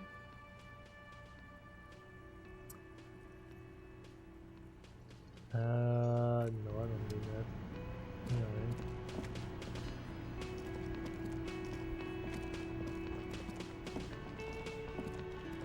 I think this guy doesn't say anything really. It's all about money, you say, you know?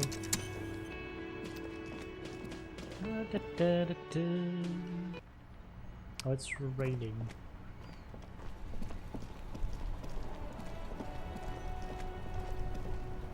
Stuck in the rain in a traffic jam, man. What's on your mind?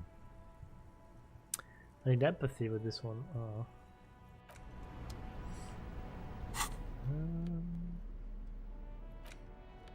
Oh wait, I didn't inspect the envelope.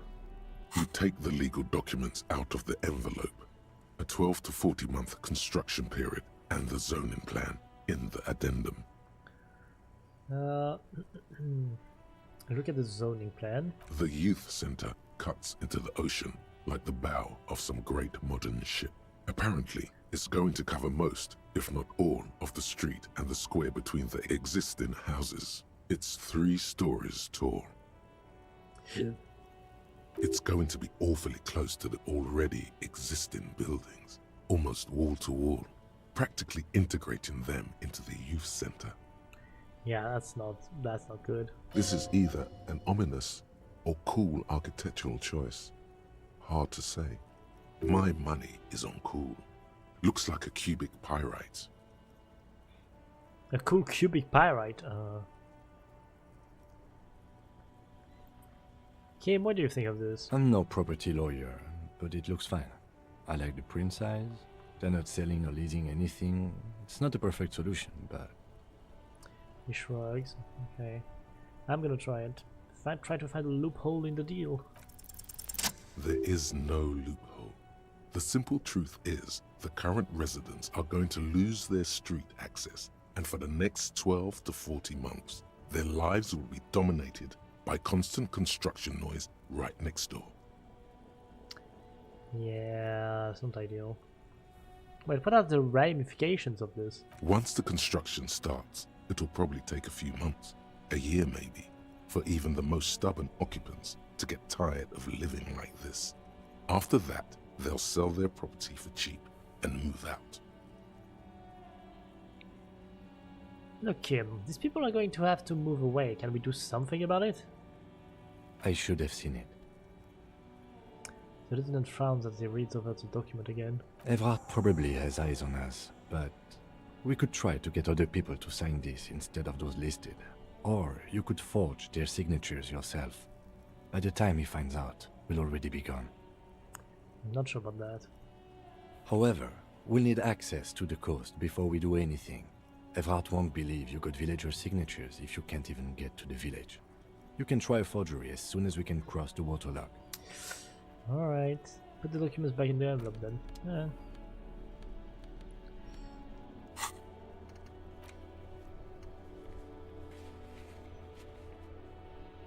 Where you feel safe enough to sleep.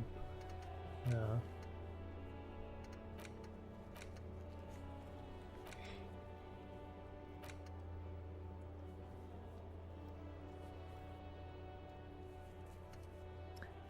Moral. That I can't do it yet. That is soon.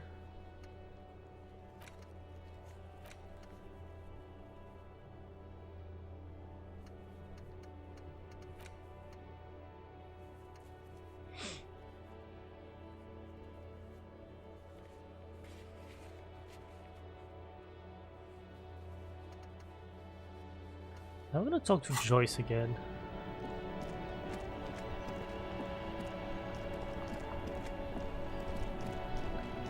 Maybe she will give me some info.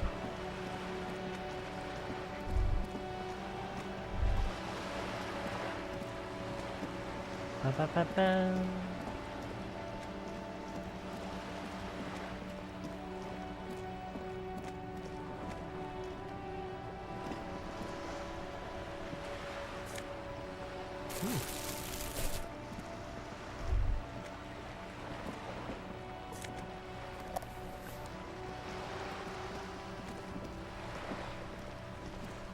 You're back.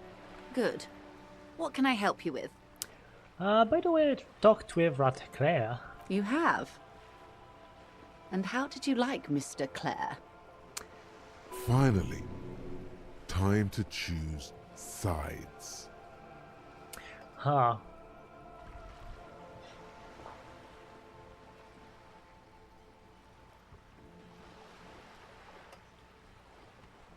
You fucking know.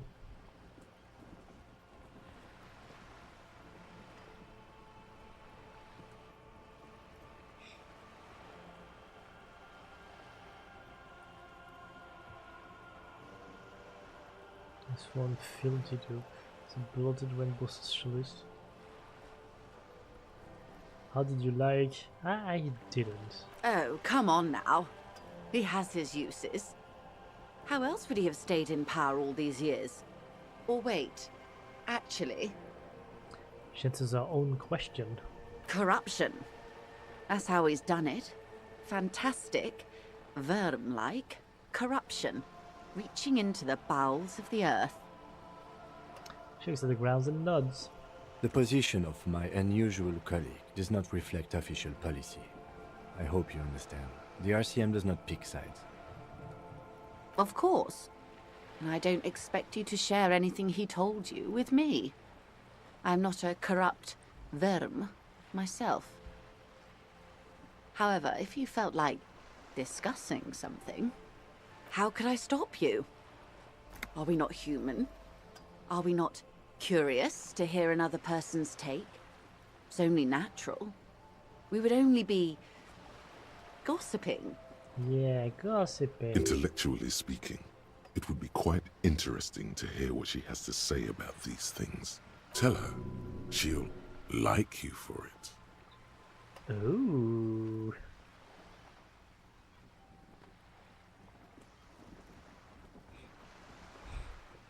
He asked me to open the door. A referral, you mean?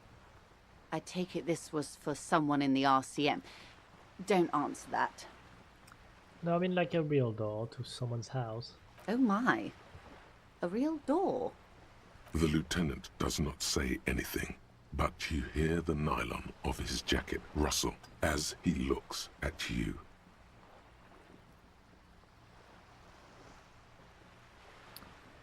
It had to be done. I got information. It was useful to the case. That's good to hear, Detective. Police work is rarely pretty, but it sounds like you did what you had to do.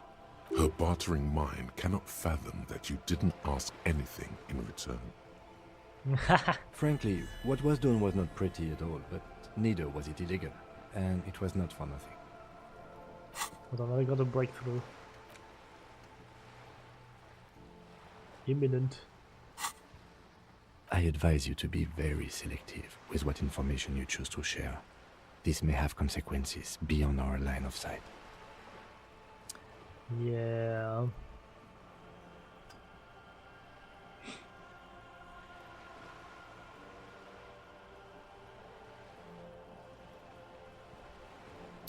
He didn't seem at all worried about the whole conflict that's developing. I wouldn't have taken Everard for a saber rattler.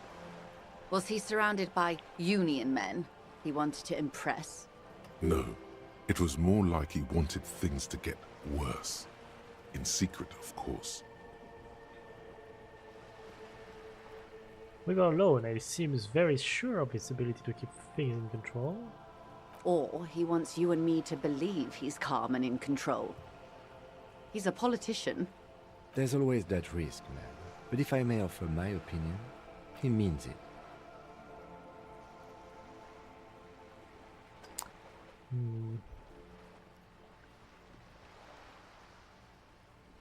I'm just gonna say Kim's right. I'll think it over, Detective. Thank you for relaying this information to me. This gave her pause. She's pensive, suddenly. Hard to say about what. Have I underestimated the Union's ferocity? She has to ask herself by now. Uh-huh.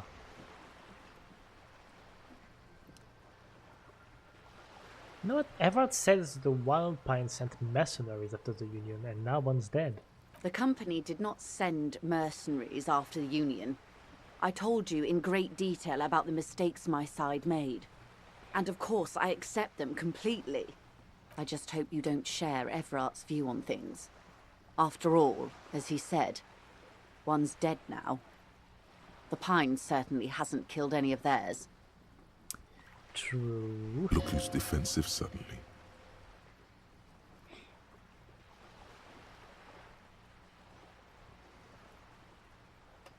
Everett tasked the union's militant wings to fully cooperate with the investigation. How benevolent. Hopefully they'll help you sort this whole business out, if they haven't already. Not really. We cannot discuss the specifics of an ongoing investigation, ma'am.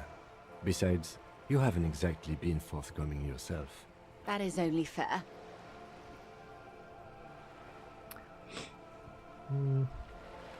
I've said all I can. Well, I hope it yields something. Otherwise you'll have opened that door for naught. Anything else? Should I say that? I'm not sure. I'm not sure I should say that.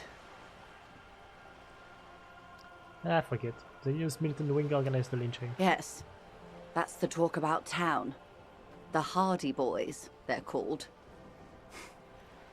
Find the name rather amusing, honestly. That's all I've got to say. What you've said is quite enough. You've given me a lot to consider, and may have helped me prevent this conflict from escalating. Ooh. Okay. Mr. Everett is helping me find my gun. Oh. That's so helpful of him. The lieutenant looks at you, and you can swear his jaw muscle is trembling. I'm sorry, Kim. I'm sorry. He's able to contain the anger and surprise. Unconventional police officers sometimes lose their guns. They then go around and tell people about this, to gauge their reactions. It's all part of detecting. Incredible. Simply incredible. And how is it going? Has this detecting produced a gun? Mr. Everett says it's almost ready to be found soon. Did he now? Well, then it should be any day now. Unless, of course, he's lying to you. Yeah. Anyway, was there anything else you've heard? Perhaps he is. He asked me to deliver an envelope. Sounds like he has you running errands, Detective. Yeah. A well-established dominance ritual. Where did he have you deliver it? To a nameless settlement down the coast nearby. Ah, yes. I've been meaning to go there. She looks over the bay. With longing. Clear and simple longing. Strange. Why does she want to go there? You're quite fond of this village, aren't you? I should be. In my youth, I had a brief dalliance here in Martinez. He was an older man with impossibly broad shoulders. Yeah. He's probably dead by now. Even his shack is long gone. Not that it matters. These buildings are all carbon copies of one another. You've been to Martinez before? Yes, I was slumming it with some girlfriends of mine. We had boats and... Don't hold it against me. My paramour certainly did not. Sounds like you miss those times. Not overly so. It's not like this was the only place we visited. Me and my girlfriends from Azon with our shiny boats. Like reavers. We told ourselves we were the worst thing to happen to the coast since the Coalition landed in 08. Imagine. She tosses her head. He wants to build a youth center here for the children of Martinez. A youth center with Edgar Clare's statue on top of it. Her eyes run across the water remorsefully. Go ahead. Help him. Make it so. I have no power to stop him. So you're sad you can't buy the place? Yes. I'm sad I'll never have the time, Detective. I've always wanted a dilapidating fishing village. She is more defensive about it than usual. Full of ghosts and ancient memories. Has this errand yielded you any information? No. Now they're talking about something Of course, else. Detective.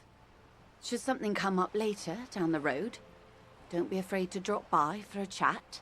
Until then, is there anything I can help you with? How about my no. Did I talk to her about the tattoos? That's the man who was killed. I'm afraid this is a discussion for once we've cleared the lynching question. So you know something about the tattoos? Better not tie the fourth day to the bat's day on this. I hope there is some... She wants to answer the question. Protocol keeps her from it. Alright. The Jamrock Shuffle. In a way, yes, you are treasure hunting. Most officers from Precinct 41 do what is called the Jamrock Shuffle, cracking open containers. Most of them are from Jamrock or Coal City, the poorest parts of Revachol, that also overlap with the network of royal catacombs called Le Royaume, just beneath the streets. As children, you would all go underground, hoping to find treasure, and come back with a rat's tail or a used needle. That playful curiosity must still be in you. Who knows, maybe one day the Orbe de Montagne, the Holy Scepter, and the Cocaine Skull will all be yours. Sure. What, I didn't see if there was a bonus or something. Bonuses from the fort. Find better loot in locked containers. Ooh, okay. That's not gonna be useful. That is not gonna be useful. I got 1, 4, 2.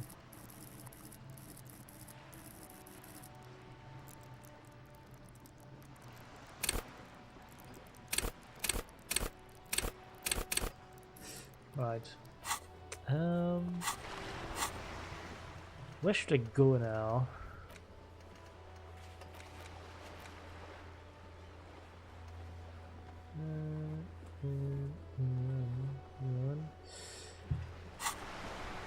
It's 1630.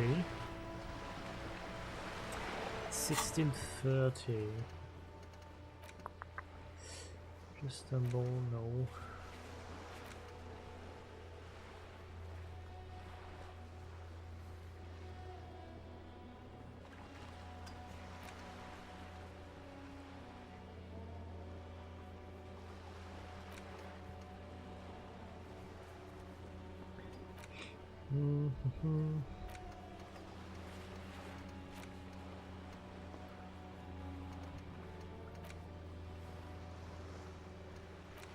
The signature, the freaking weapon.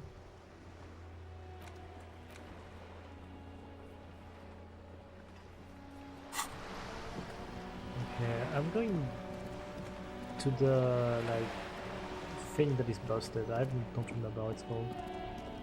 What it's called?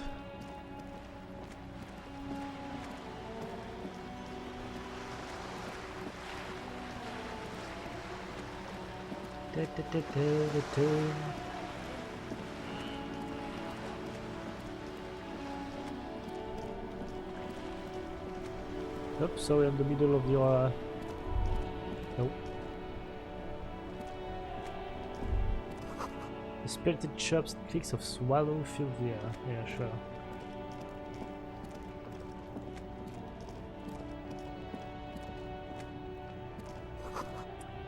Plastic wrapped macaroni stamped with humanitarian aid. Humanitarian aid tuna fish. What? Speakers. Food gift.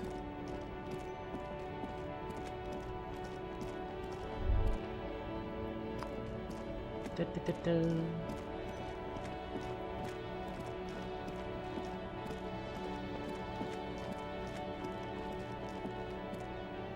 A rusting control panel with this panel usually closes the water lock, turning it into a bridge that lets you cross the canal. But I'm just gonna pull it again. Can I even talk to this guy? No, I can't. the crumpled Samaran butter billboard still soaks in the canal, marked by tire tracks. The lieutenant looks on, waiting. Right.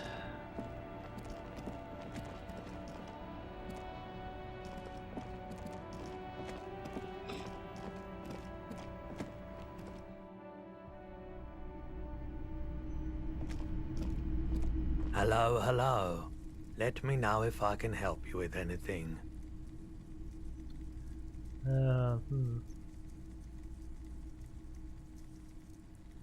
I doubt it. The pawnbroker's gaze is already fixed on the dancing colors. Someone else came here earlier today asking the same question. I promptly sold her the gun you— What? Sold? Oh, fuck. This is a pawn shop, and it did. The lieutenant shifts from one foot to another, alert. Have people from Everett's Claire's Union come here to take their guns? Maybe. Shady-looking guys came in here yesterday, looking like they'd just taken off their Wild Pines overalls. They asked if I have a police weapon to sell. I told them I already sold it. They went their way. It was a trip, but you know, all sorts of people come here, asking for all sorts of things. Maybe Claire really is tracking down your gun. People as oleaginous as Everard seem like they're lying, even when they're really being truthful. Okay, well that's a good information, I guess. Sure, man. I have other business to take care of. It's actually a good information. So I'm gonna do that. Da-da-da-da.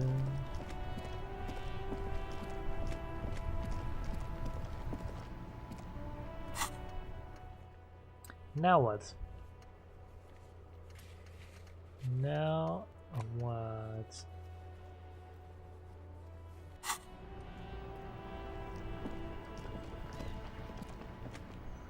Inside, you see a set of steering levers, a radio microphone, a pull-out toolbox, and the soft glow of the fuel preheater gauge. Tap on the fuel preheater gauge. As you tap on the gauge, the indicator pin jerks as if startled. It's in the large orange sector, indicating the engine is warm. Next to the gauge is a red switch. No, that's enough fun with the foldable headlights. I know they are mesmerizing. They are also fragile. I'm not going to turn it on for you again. The white suede feels luxurious under the touch, and the metal clutch handle so very familiar in your palm. Pick up the This radio. is Precinct 57. How may I assist you? You found out more about the owner of the armored boots? Not yet, but I was able to convince the database people to serve private sector information. They promised to get back to me by tomorrow morning. Do you have any other questions? Okay. Please connect me to Sylvie again. Just a second, officer. Sylvie Malaika on the line for you, officer. Yes, hello? Hey Sylvie, it's the police again. Oh, great. Oh great. What else do you need, detective? Do you know how my paperwork ended up in the trash container behind the whirling? Well, you tried to jam it down the toilet, sir, clogging it completely. After I had unclogged the toilet and retrieved the paperwork, I threw it out in the trash, thinking you didn't need it. Yeah, that's fair. I am sorry about that. Anything else, detective? That is fair. Do you want to grab a cup of coffee with me? No, absolutely not. Everything's fine. You hear the call breaking up on the other end of the radio. Anything else I can help you with?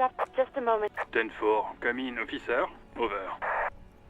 Listen, I've actually lost my gun too. 10-4, I know I already wrote it in a report, but it will stay on my desk for a few days. Over. Okay. Roger that. 10. I think we're done with this.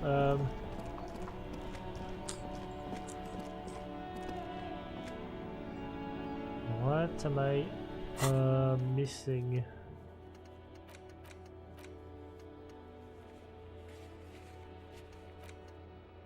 What am I missing?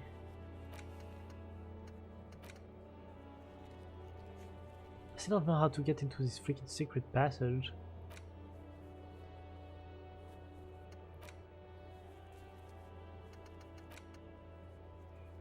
Talk to Titus.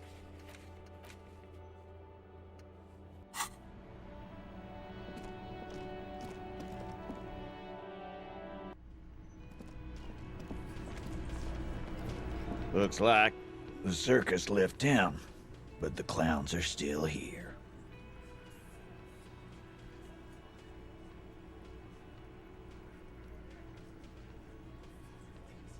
Yeah, no, I don't think there's anything else I can do here.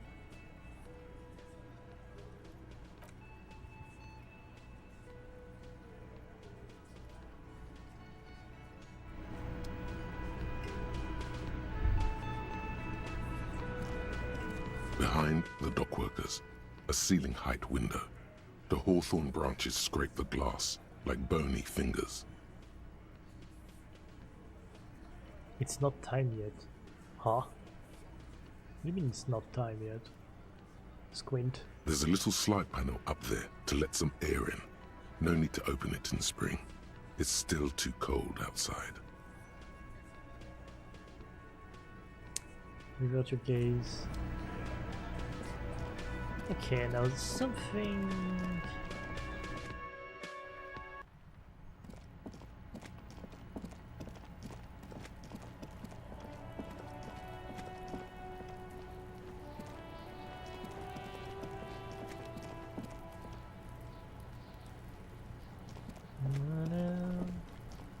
Fuck, does Kuno care? Kuno doesn't. Yeah, I don't fucking care, I know.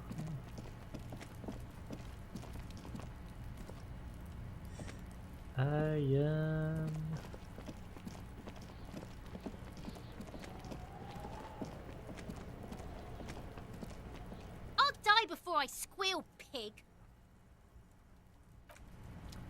Sure, nothing much I can do about that.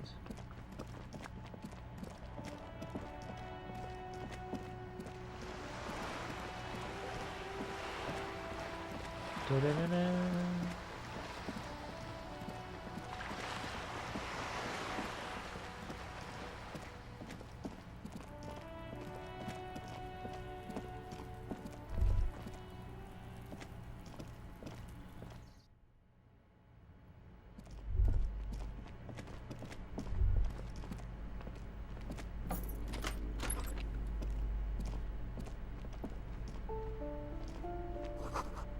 Moss crawls into bedroom tiles. Actual moss.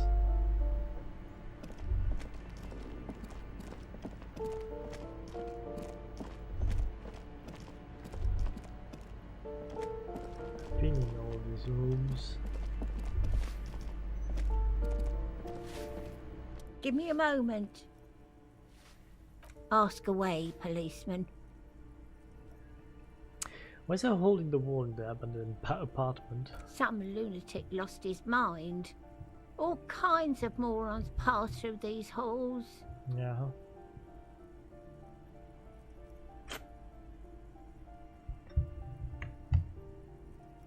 With how small these rooms are, wouldn't you want to break the wall down? No. You know who lived in the foreclosed apartment? The hell am I supposed to know? Another nut job, I assume. She really doesn't like those nut jobs. Bad blood there. She mumbles some...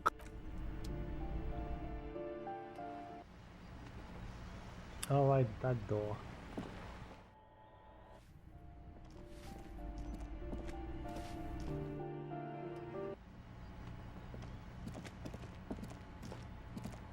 Hello again, officers. Have you come to admire my mural? The lieutenant is desperately searching for another handkerchief. Hatred, disgust, the woman on the boat. That is on her.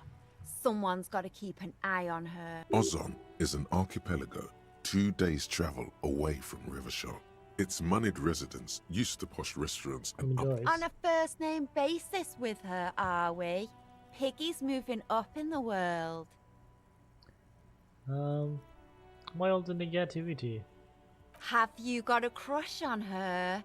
Aching for an opportunity to defend her honor. What the fuck?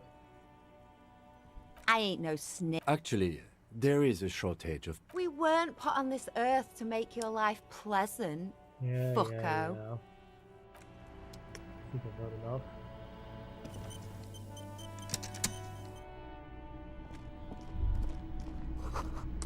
"100 tiny feet scurrying beneath the grate, the rats of the city.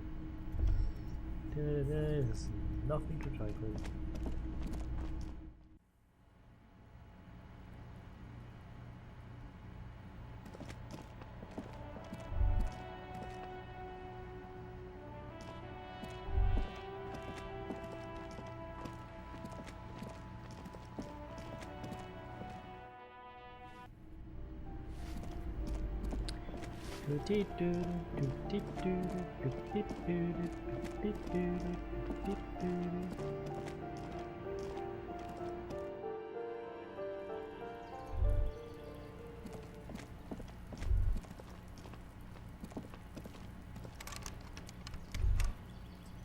It's locked.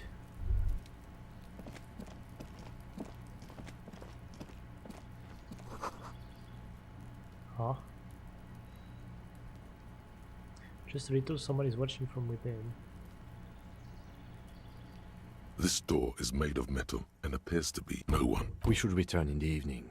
At 9 p.m. the earliest. No one answers. We should return in... No one. We should return in... No one. We should return... We should return. Yeah.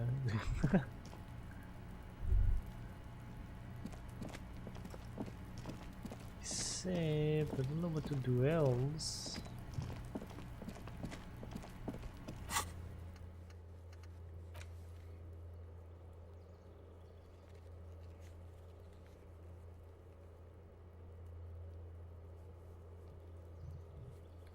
Electronic doorbell.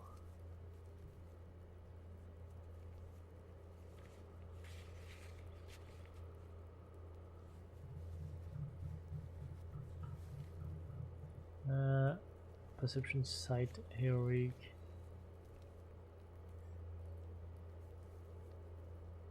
Barbell.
The spread pattern of these bullet holes makes your chest ache. Your breath grows heavier. More old bullet holes. At least half a century. A different era altogether. Oh, I'll examine closer. You peer into the faded marks in the stone.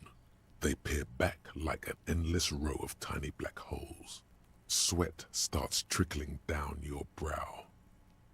Your chest feels tight looking at them. It's closing in, caving in, ever tighter. Your breathing grows. You okay there?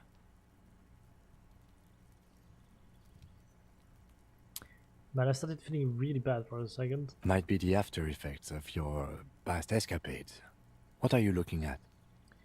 What with all these bullet holes? I've seen a lot of them around. Remnants from the revolution. These are over half a century old. Is there something we should do about these? No, we are not constructors and renovators. And these bullet holes do not warrant an investigation. Yeah, never mind then. The lieutenant nods. I don't need to hear about that.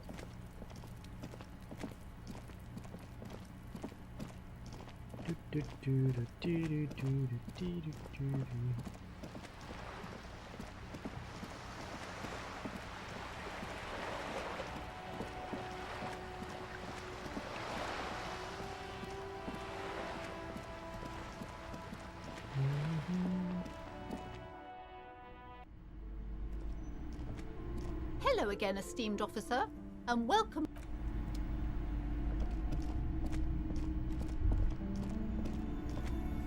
Da, da, da, da.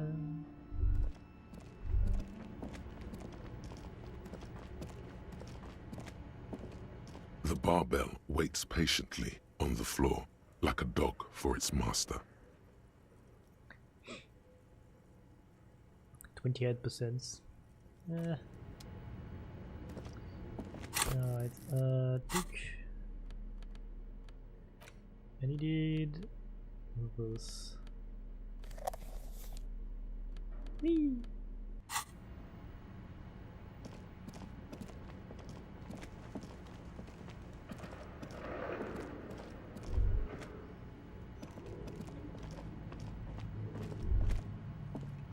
Still creepy in here.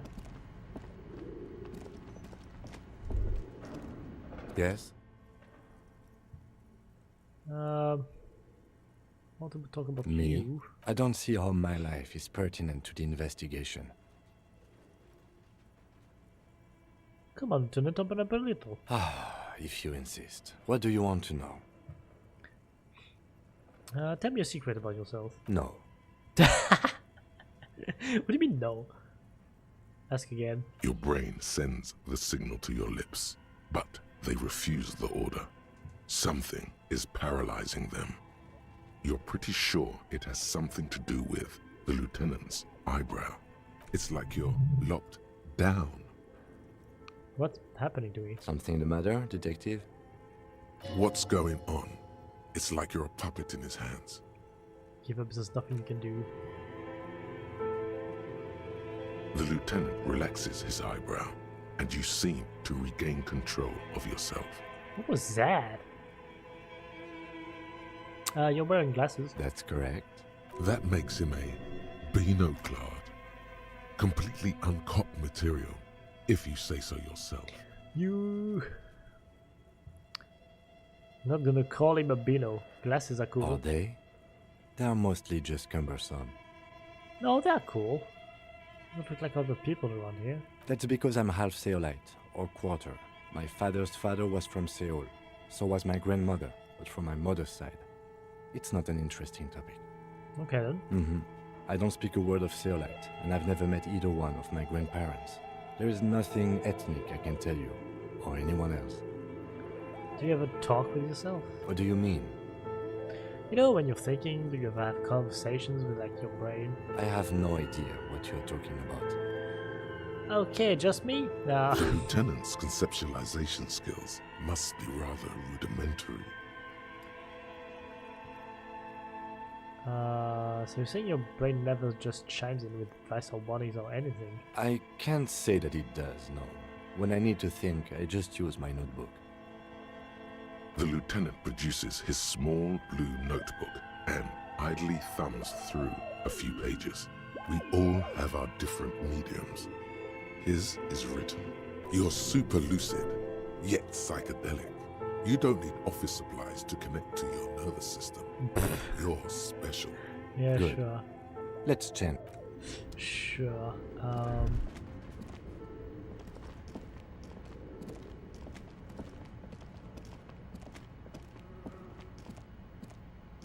Tiles on the cube are still smoldering, casting the framework in a soft glow. Fluorescent play and print keys shine. The speaker comes to life. Static seeps through the machine's planar magnetic driver. An old lady greets you. Her voice sounds 100 years old. Good afternoon. Fortress accident en rue de Saint-Ghislaine. This is East Insulindian Repeater Station 1. Please repeat. Is this the production schedule? Let's try the password for the production Good. schedule. Please repeat the password. Is it my birthday? Still no. No. You give me a hint. Still no. Aw. This is the police! I am contractually obliged to protect the privacy of the filament. I'm afraid we are not doing that. Now, can you please repeat the password? Received. I will register this login attempt. Don't worry. Pass. Fortress accident. Is there anything else I can do for you to thank you? Tiles on the cube are still smoldering. Remove the Cast production the schedule. filament slides out of its glowing nest. I am gonna inspect it. Who knows, maybe it's a password in it? No. It just says production schedule and note this filament contain information that can be read using a radio computer. Yeah, but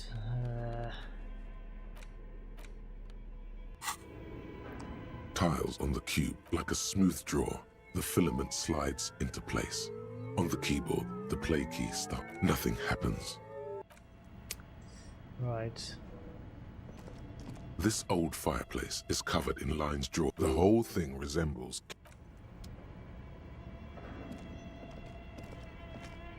Your flashlight, some of the writing has faded with age. I've looked at all of these already.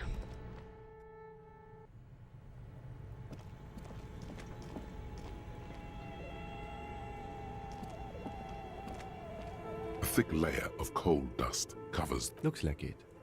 Looks like an old central. No one has used it in ages.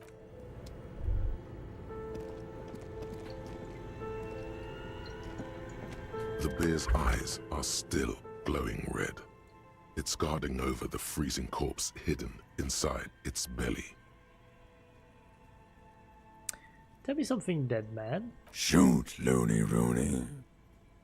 How do you like it in the fridge? I like it a lot, brother. This really is your finest hour. You're a genius. A regular Corporangelo.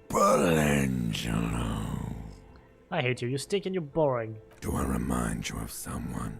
A child born with Muller's disease, harlequinism, grown up miraculously. A deep sea creature. No, not quite. Be fair now. A baby affected with harlequinism. You sure we got out of that one? Coppellini. Enough! Come back later, Corpo. Amuse yourself with my frank manners and my memento mori features. Sure. That is where I got the freaking gun. This orange machine is dead. You slip your fingers under the frozen lid. No, this is going to need something else. Some kind... If you want to try again, then you need to have the... Equip the pry bar by... Yeah, I know how to equip the pry bar. Just know it won't work.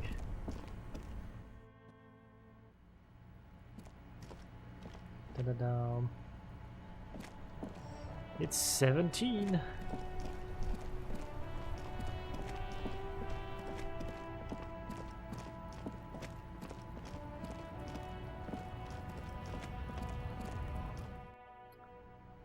Da-da-da.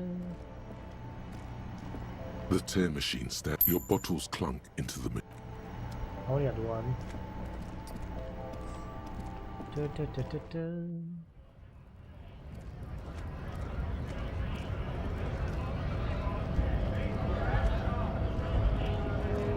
Right to work! Right to work! Shame on you! We were promised work. The physically impressive man tower. Yeah. Da-da-da-da-da.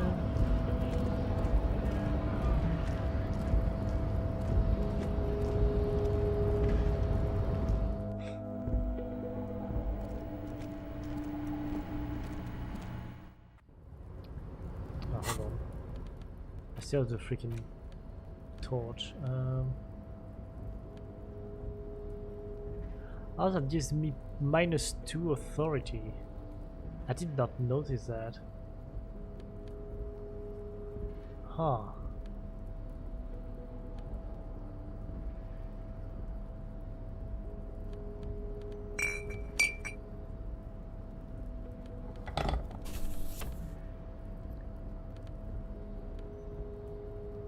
Guess I'll just have that in my hand.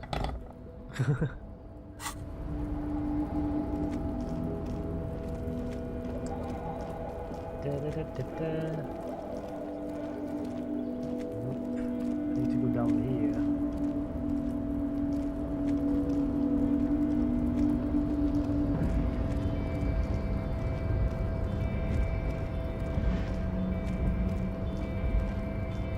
You're back before the cargo container.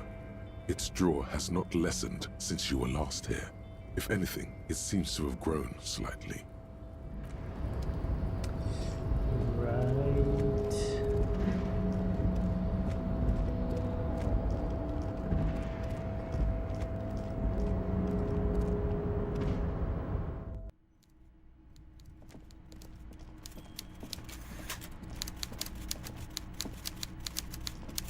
Mr. Dubois, I hear the meeting with Titus was a glowing success. That's such a relief. Titus can be a handful sometimes. Now, what can Everard Clare do for you today? What's in the container that's outside your office? My dear Harry, there are literally millions of containers in this harbour. I couldn't possibly remember what's in all of them. There's something special about it. It was attached to the Valsum crane. Harry, you smooth-talking son of a bitch. Time is a precious resource, and I don't have enough of it to count containers with you. Smooth talking. Maybe that's the way to go about opening the container.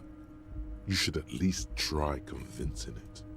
Sure. Can we go over a few details concerning the murder again? Most certainly, Harry. Nothing brightens my day like brainstorming these things with you. I'm gonna mention the bullets.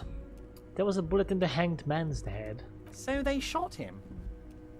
He sounds pleasantly surprised. He was shot in the head before he was hanged. How odd. I don't know what to say, Lieutenant. They told me they hanged him. A hanged man is what I saw when I took a look into that yard. It's impossible to say if he's telling the truth, sire. What I do know is, the case is in safe hands. If anyone can get to the bottom of this shot and hanged man, it's my two little policemen. Godspeed, policeman. Yeah. How about the mug? Racist mugs in the trash and in the apartment? You guys are just light years ahead of me. I have so much confidence in the ability of your organization. I'm relieved you're doing this and leaving me to do what I do best. Helping people. With the power of politics. It's totally being sarcastic. Yes, yes. Do you think this weasel is somehow connected to the murder? Oh, no. I don't cross paths like that. All I want is for you to succeed in your investigation. I would never complicate things for you. Oddly, it seems to be true. Yeah, but this weasel might have cleaned up after the killers. Believe me, Harry, he's a nobody. Just your basement variety nobody. Can't imagine him being connected to a high-caliber case like this. But he does live nearby. Maybe it's a pedantic weasel. Fascists are known to be neat freaks. I feel like a real detective right now, Harry. Am I getting this right? He imitates bashing something with an imaginary baton. There's more to police work than smacking an imaginary baton. Of course, Harry. I'm not a real police officer. You are. You are. By all means, Harry. I fucking hate this guy.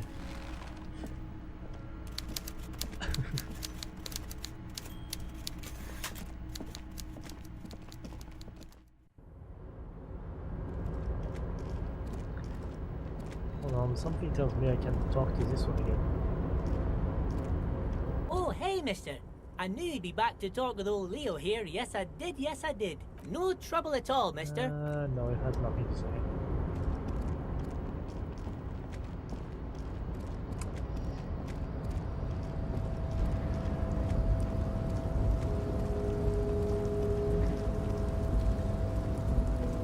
back before the cargo container.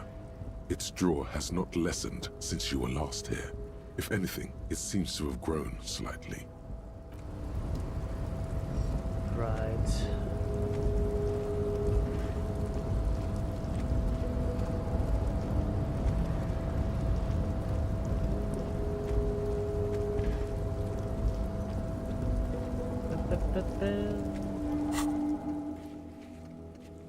I really don't know what's gonna happen.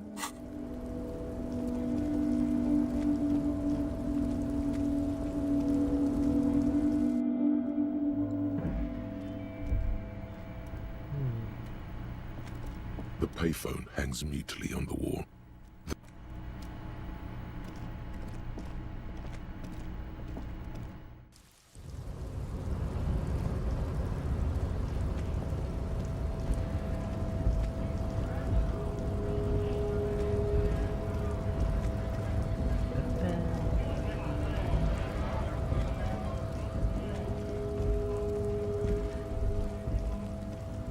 A lorry stuck in the...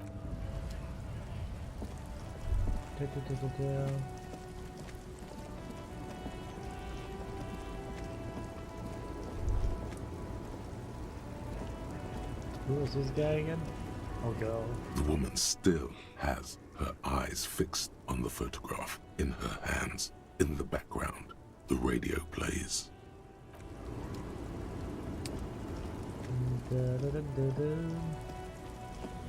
Nope. Ruins full of snow. No one lives here anymore. Right.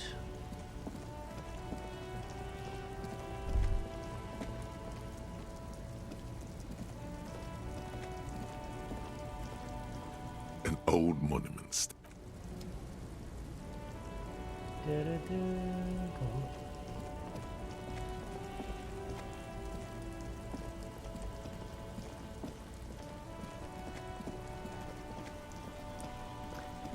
I'm running around for nothing. Hello, sir. How is the investigation going? Found any curses yet? Yeah, I found a way into the doomed commercial area. Oh, that's great! I hope exciting adventures lie ahead. And maybe you can help Mother become less afraid. Don't care about those questions.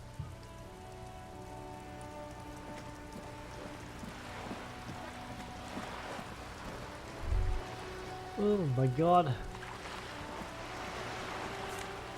Ooh, bubble.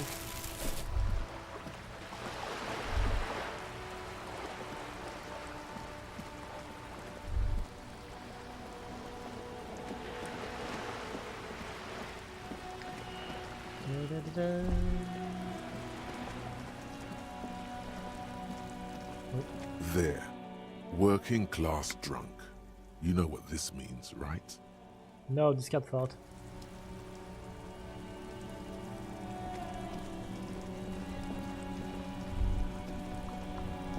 Oh yeah, right, that's what I wanted to do. Talk to this guy again.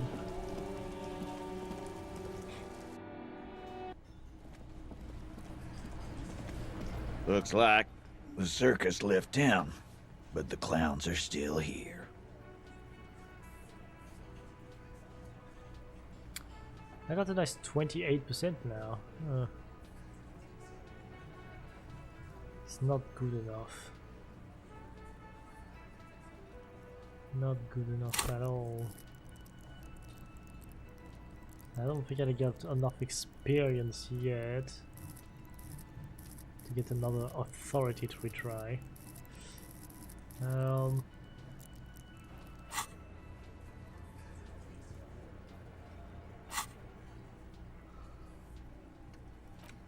God damn. Ooh.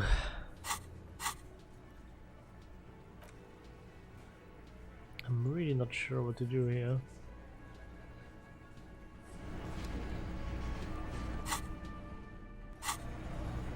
Oh. I was kinda stuck. Oh, hello, dear. There you are again. You're an enthusiastic idiot, but you're still an idiot. Want to know everything about cryptids. Living cryptids, extinct cryptids, marine cryptids, land cryptids. Bring it on! We don't have time for Cryptozoology 101. Aww. Let's get back to work, shall we? You don't know this about me, but actually I've lost all memory of the world and myself, and I have no idea what I'm doing. Surely things can't be that bad. I hope you're right. I hope it's not too bad. You know where we are, right? We're in the Whirling and Rags cafeteria. That's right. And where is the Whirling itself located? In Revachol? Yes, indeed. We are in the fine city of Revachol. Okay. Yes. And Revachol? Honestly, I don't really know anything about Revachol. Oh my. How would I even begin to tell you? Revachol is the most beautiful city in the world. We're fortunate to be here, you and I. Somehow I'm doubting this. I haven't seen very many other cities personally. Everyone says so. Revachol is a rare jewel. This city used to rule the world, though it has seen better days. I suppose, as she studies your expression, you must look quite lost. Speaking of history, you know what year it is, yes?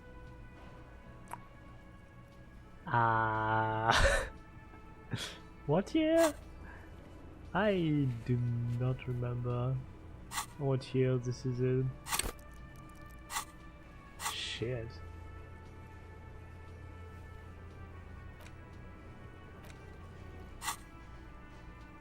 I'm gonna say spring of 51. That's right, dear. Nope. How splendid. Ooh, a pen. Here, take this pen. Knowledge should always be rewarded. I'll probably need that. Her relief is palpable.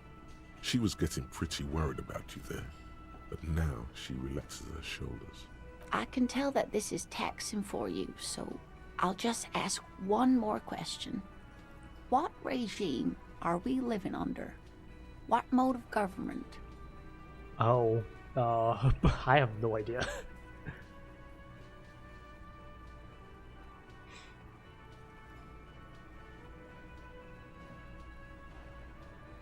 Some kind of democracy, maybe? No, sadly not.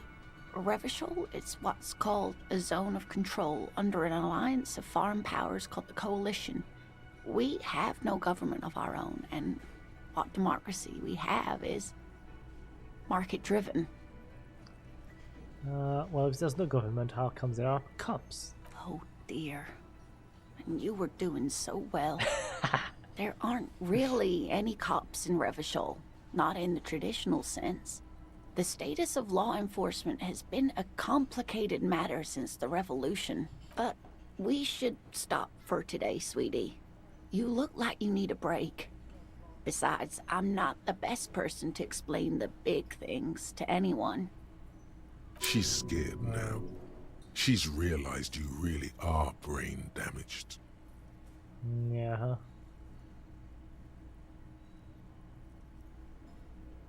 Who could tell me more, I guess? Someone more educated in sweeping matters. Maybe you should ask. She turns to the lieutenant. No, I'm not an encyclopedia. I won't be a guide either. I'm a police officer. Of course. Then, I don't know, someone rich maybe. Wealthy people are educated, though I don't know where you would find a wealthy person in Martinez. No, I know. But thank you, sweetie. You did make me forget about my worries for a while. I can get this one again. There's really no point in manipulating anyone. She'd be only too pleased to tell you about her work. Go on and ask. Ellie, I'd like to hear about some of the cryptids you studied. Could you just tell me about a couple of them? Oh, I'd be delighted.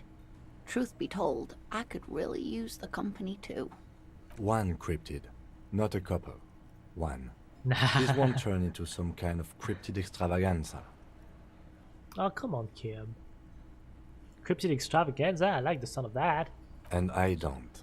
Just one. No. Ooh, tough choice there. Ooh, I have to.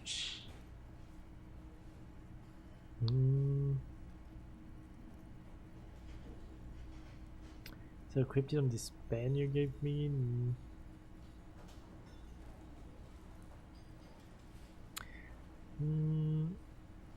The most dangerous one. The gnome of Jeroma. The gnome of Jeroma? That doesn't sound too bad. Oh, it is. None of his victims survived.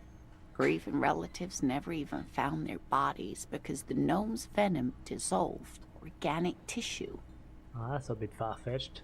What did this cryptid looks like? It was reportedly a small creature with webbed fingers and a protruding forehead and a gangly little thing.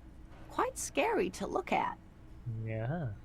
A couple of campers found it when it was already dying. They heard an odd wailing in the woods and followed the sound. They were scared and wrapped it in tarpaulin to suffocate it.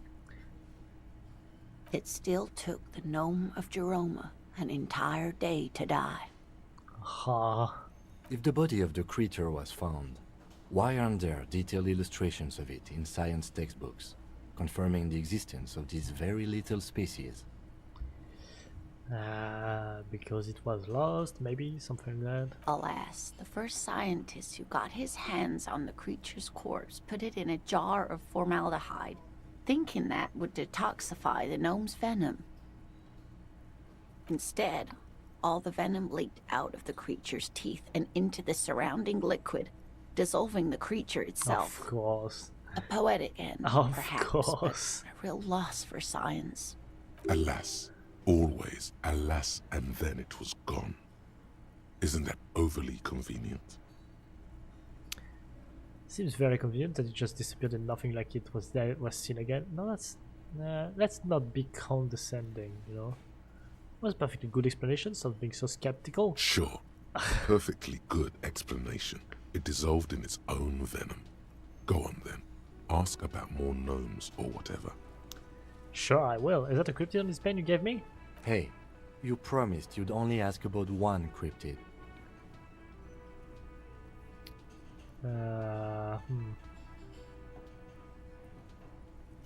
Right, okay, He we can nods move on. approvingly.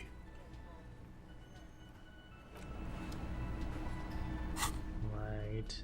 Items. Pen with a green ape head on one hand.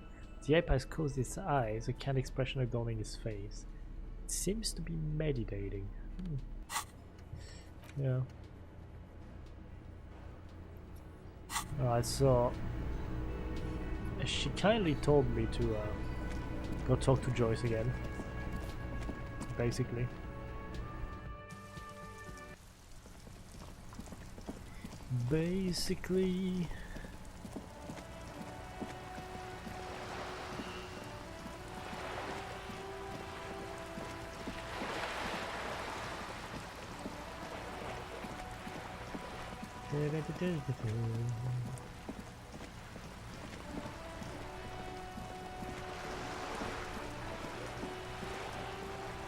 You're back. Good. What can I help you with? Not an umbrella, I hope. I don't need one myself, you see. I could use a coat like that. The rain is freezing. Sadly, I need this one myself. It's hydrophobic, repels water, almost magically. The company makes them for offshore platform personnel. Very sturdy. What I can do for you is answer some questions. Nothing like talking to pass a rainy day. You seem smart. I need someone to give me a lowdown on this reality we're in. This reality? She pulls her hood closer around her neck. Yes, reality is your side case. An experimental side case. I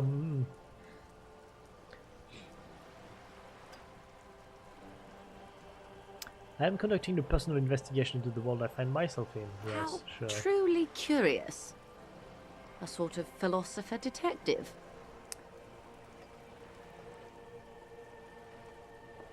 My theory is that this inquiry into the nature of reality will ultimately converge with our murder investigation. They are really one and the same. Are they now? Sultan cocks one eyebrow. A deep synthesis. I'll assist you however I can then. Go ahead. Ask. All right.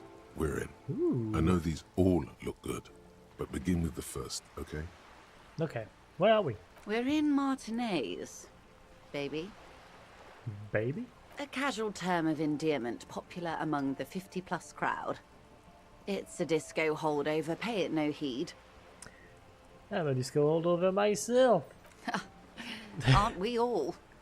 She refers to your corresponding ages. Yes, thanks, Logic, I guess that.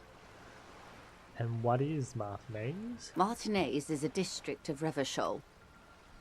A very small district tucked away near the industrial harbour, north of the 881 and Jamrock. You would be excused for not knowing about it. Unimportant, they say. Forgotten, even. Shelled to smithereens during the Revolution. It has its charms, just not this time of year. Alright. You mentioned the sea. What sea is this? It's not really a sea, it's the Bay of Revachol. And the bay feeds into the ocean. Oh, when you have the ocean, then? Yes. We're on an island in an ocean. The world's largest body of water. The Insulindic. Known to the early Revacholians as Les Immensités Bleues, the Blue Immensities. Les Immensités Bleues. Yeah. I'm not a good ambassador. I've only been here once before, as a teenager. Not a lot has changed. There are ruins, a terminal, fishing boats, reeds, boys with boxy shoulders. Yeah. This place used to be a province, a workers' resort before the city swallowed it and the artillery did its work. The reeds are the real star of the show here now. The further down the coast, the wilder it gets. Caillou, as you already know. Imagine a pebble. A smoothed-over pebble amidst a great blue sea, misshapen, cracked. The cracks are the River Esperance. We're in the delta of this river, on the 6th branch, the Martinez distributary.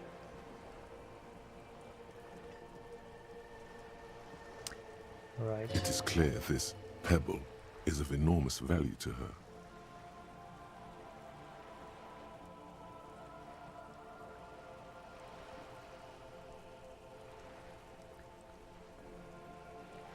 It's clear this pebble is a phenomenon. And to humanity at large. Okay, what's Martinez? What's Revachol? Revachol? Revachol is what you call a city.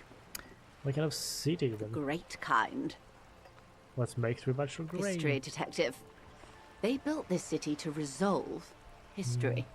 Our part in it, at least. Our centuries. Okay, who built? The nations of the Occident, or migrant workers from Seminine and Ile Marat, depending in the DeLorean century. 380 years ago.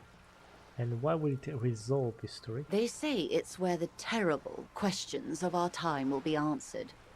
The tensions are highest, the fault lines deepest. By that I mean conflicts. Ideological conflicts. The stuff of men. We are standing on a fertile, self-sufficient island able to sustain up to 200 million people in the middle of the Insulindic Ocean, the world's connective tissue. It's where the money is.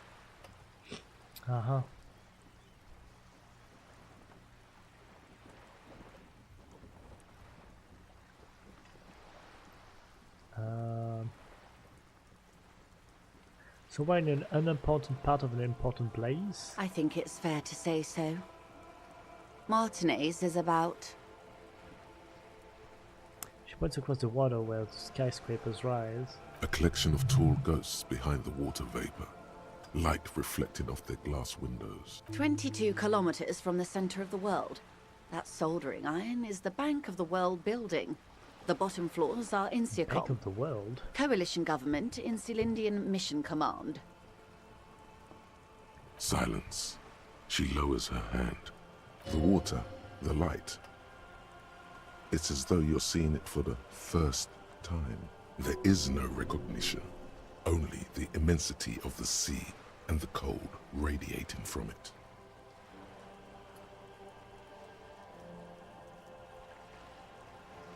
Say nothing, observe. She observes your eyes scanning the horizon, then breaks the silence, slowly. This is one thought you need to complete. Where are you? Was there something else you wanted to know? I remember something about a lowdown. This has been informative. Thank you, ma'am. I'm sure my memory-impaired partner has many more questions to ask, about even more fundamental aspects of reality. Might I suggest not asking them all right now? Ma'am, Messier will be here later too, and tomorrow. Isn't that true, ma'am? Absolutely. My commitment here is long-term. But would I be lazy if I don't do it all now? Oh, of course not. You are already diligent for getting this far, and diligent boys remember where they left off. Oh, I like him. Indeed. I'm always at your service.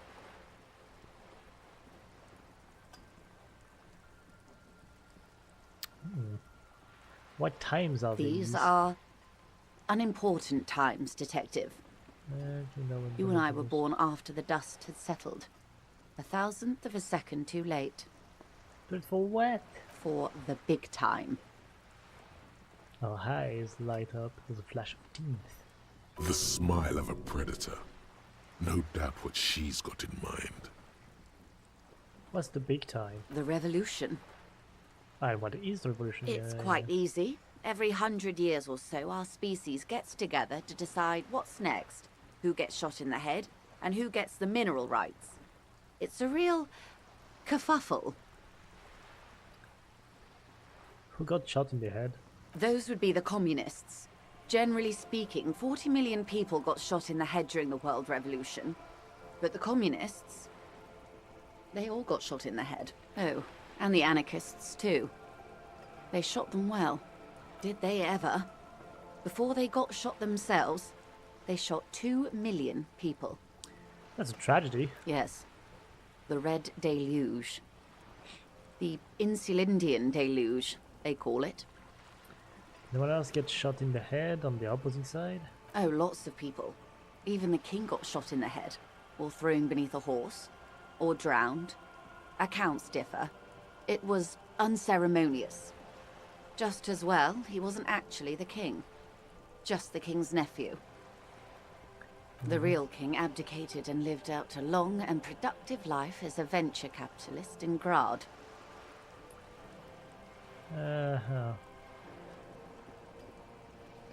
Well, smart.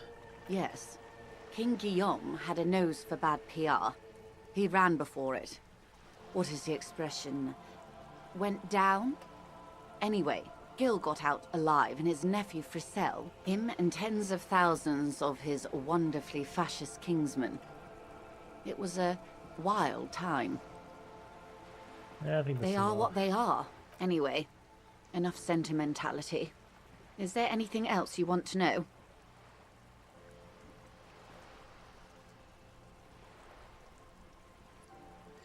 Glad to have been of assistance. Because I'm kinda done with this. Up and down. This is a good view. I like this place. But yeah. Let me save game.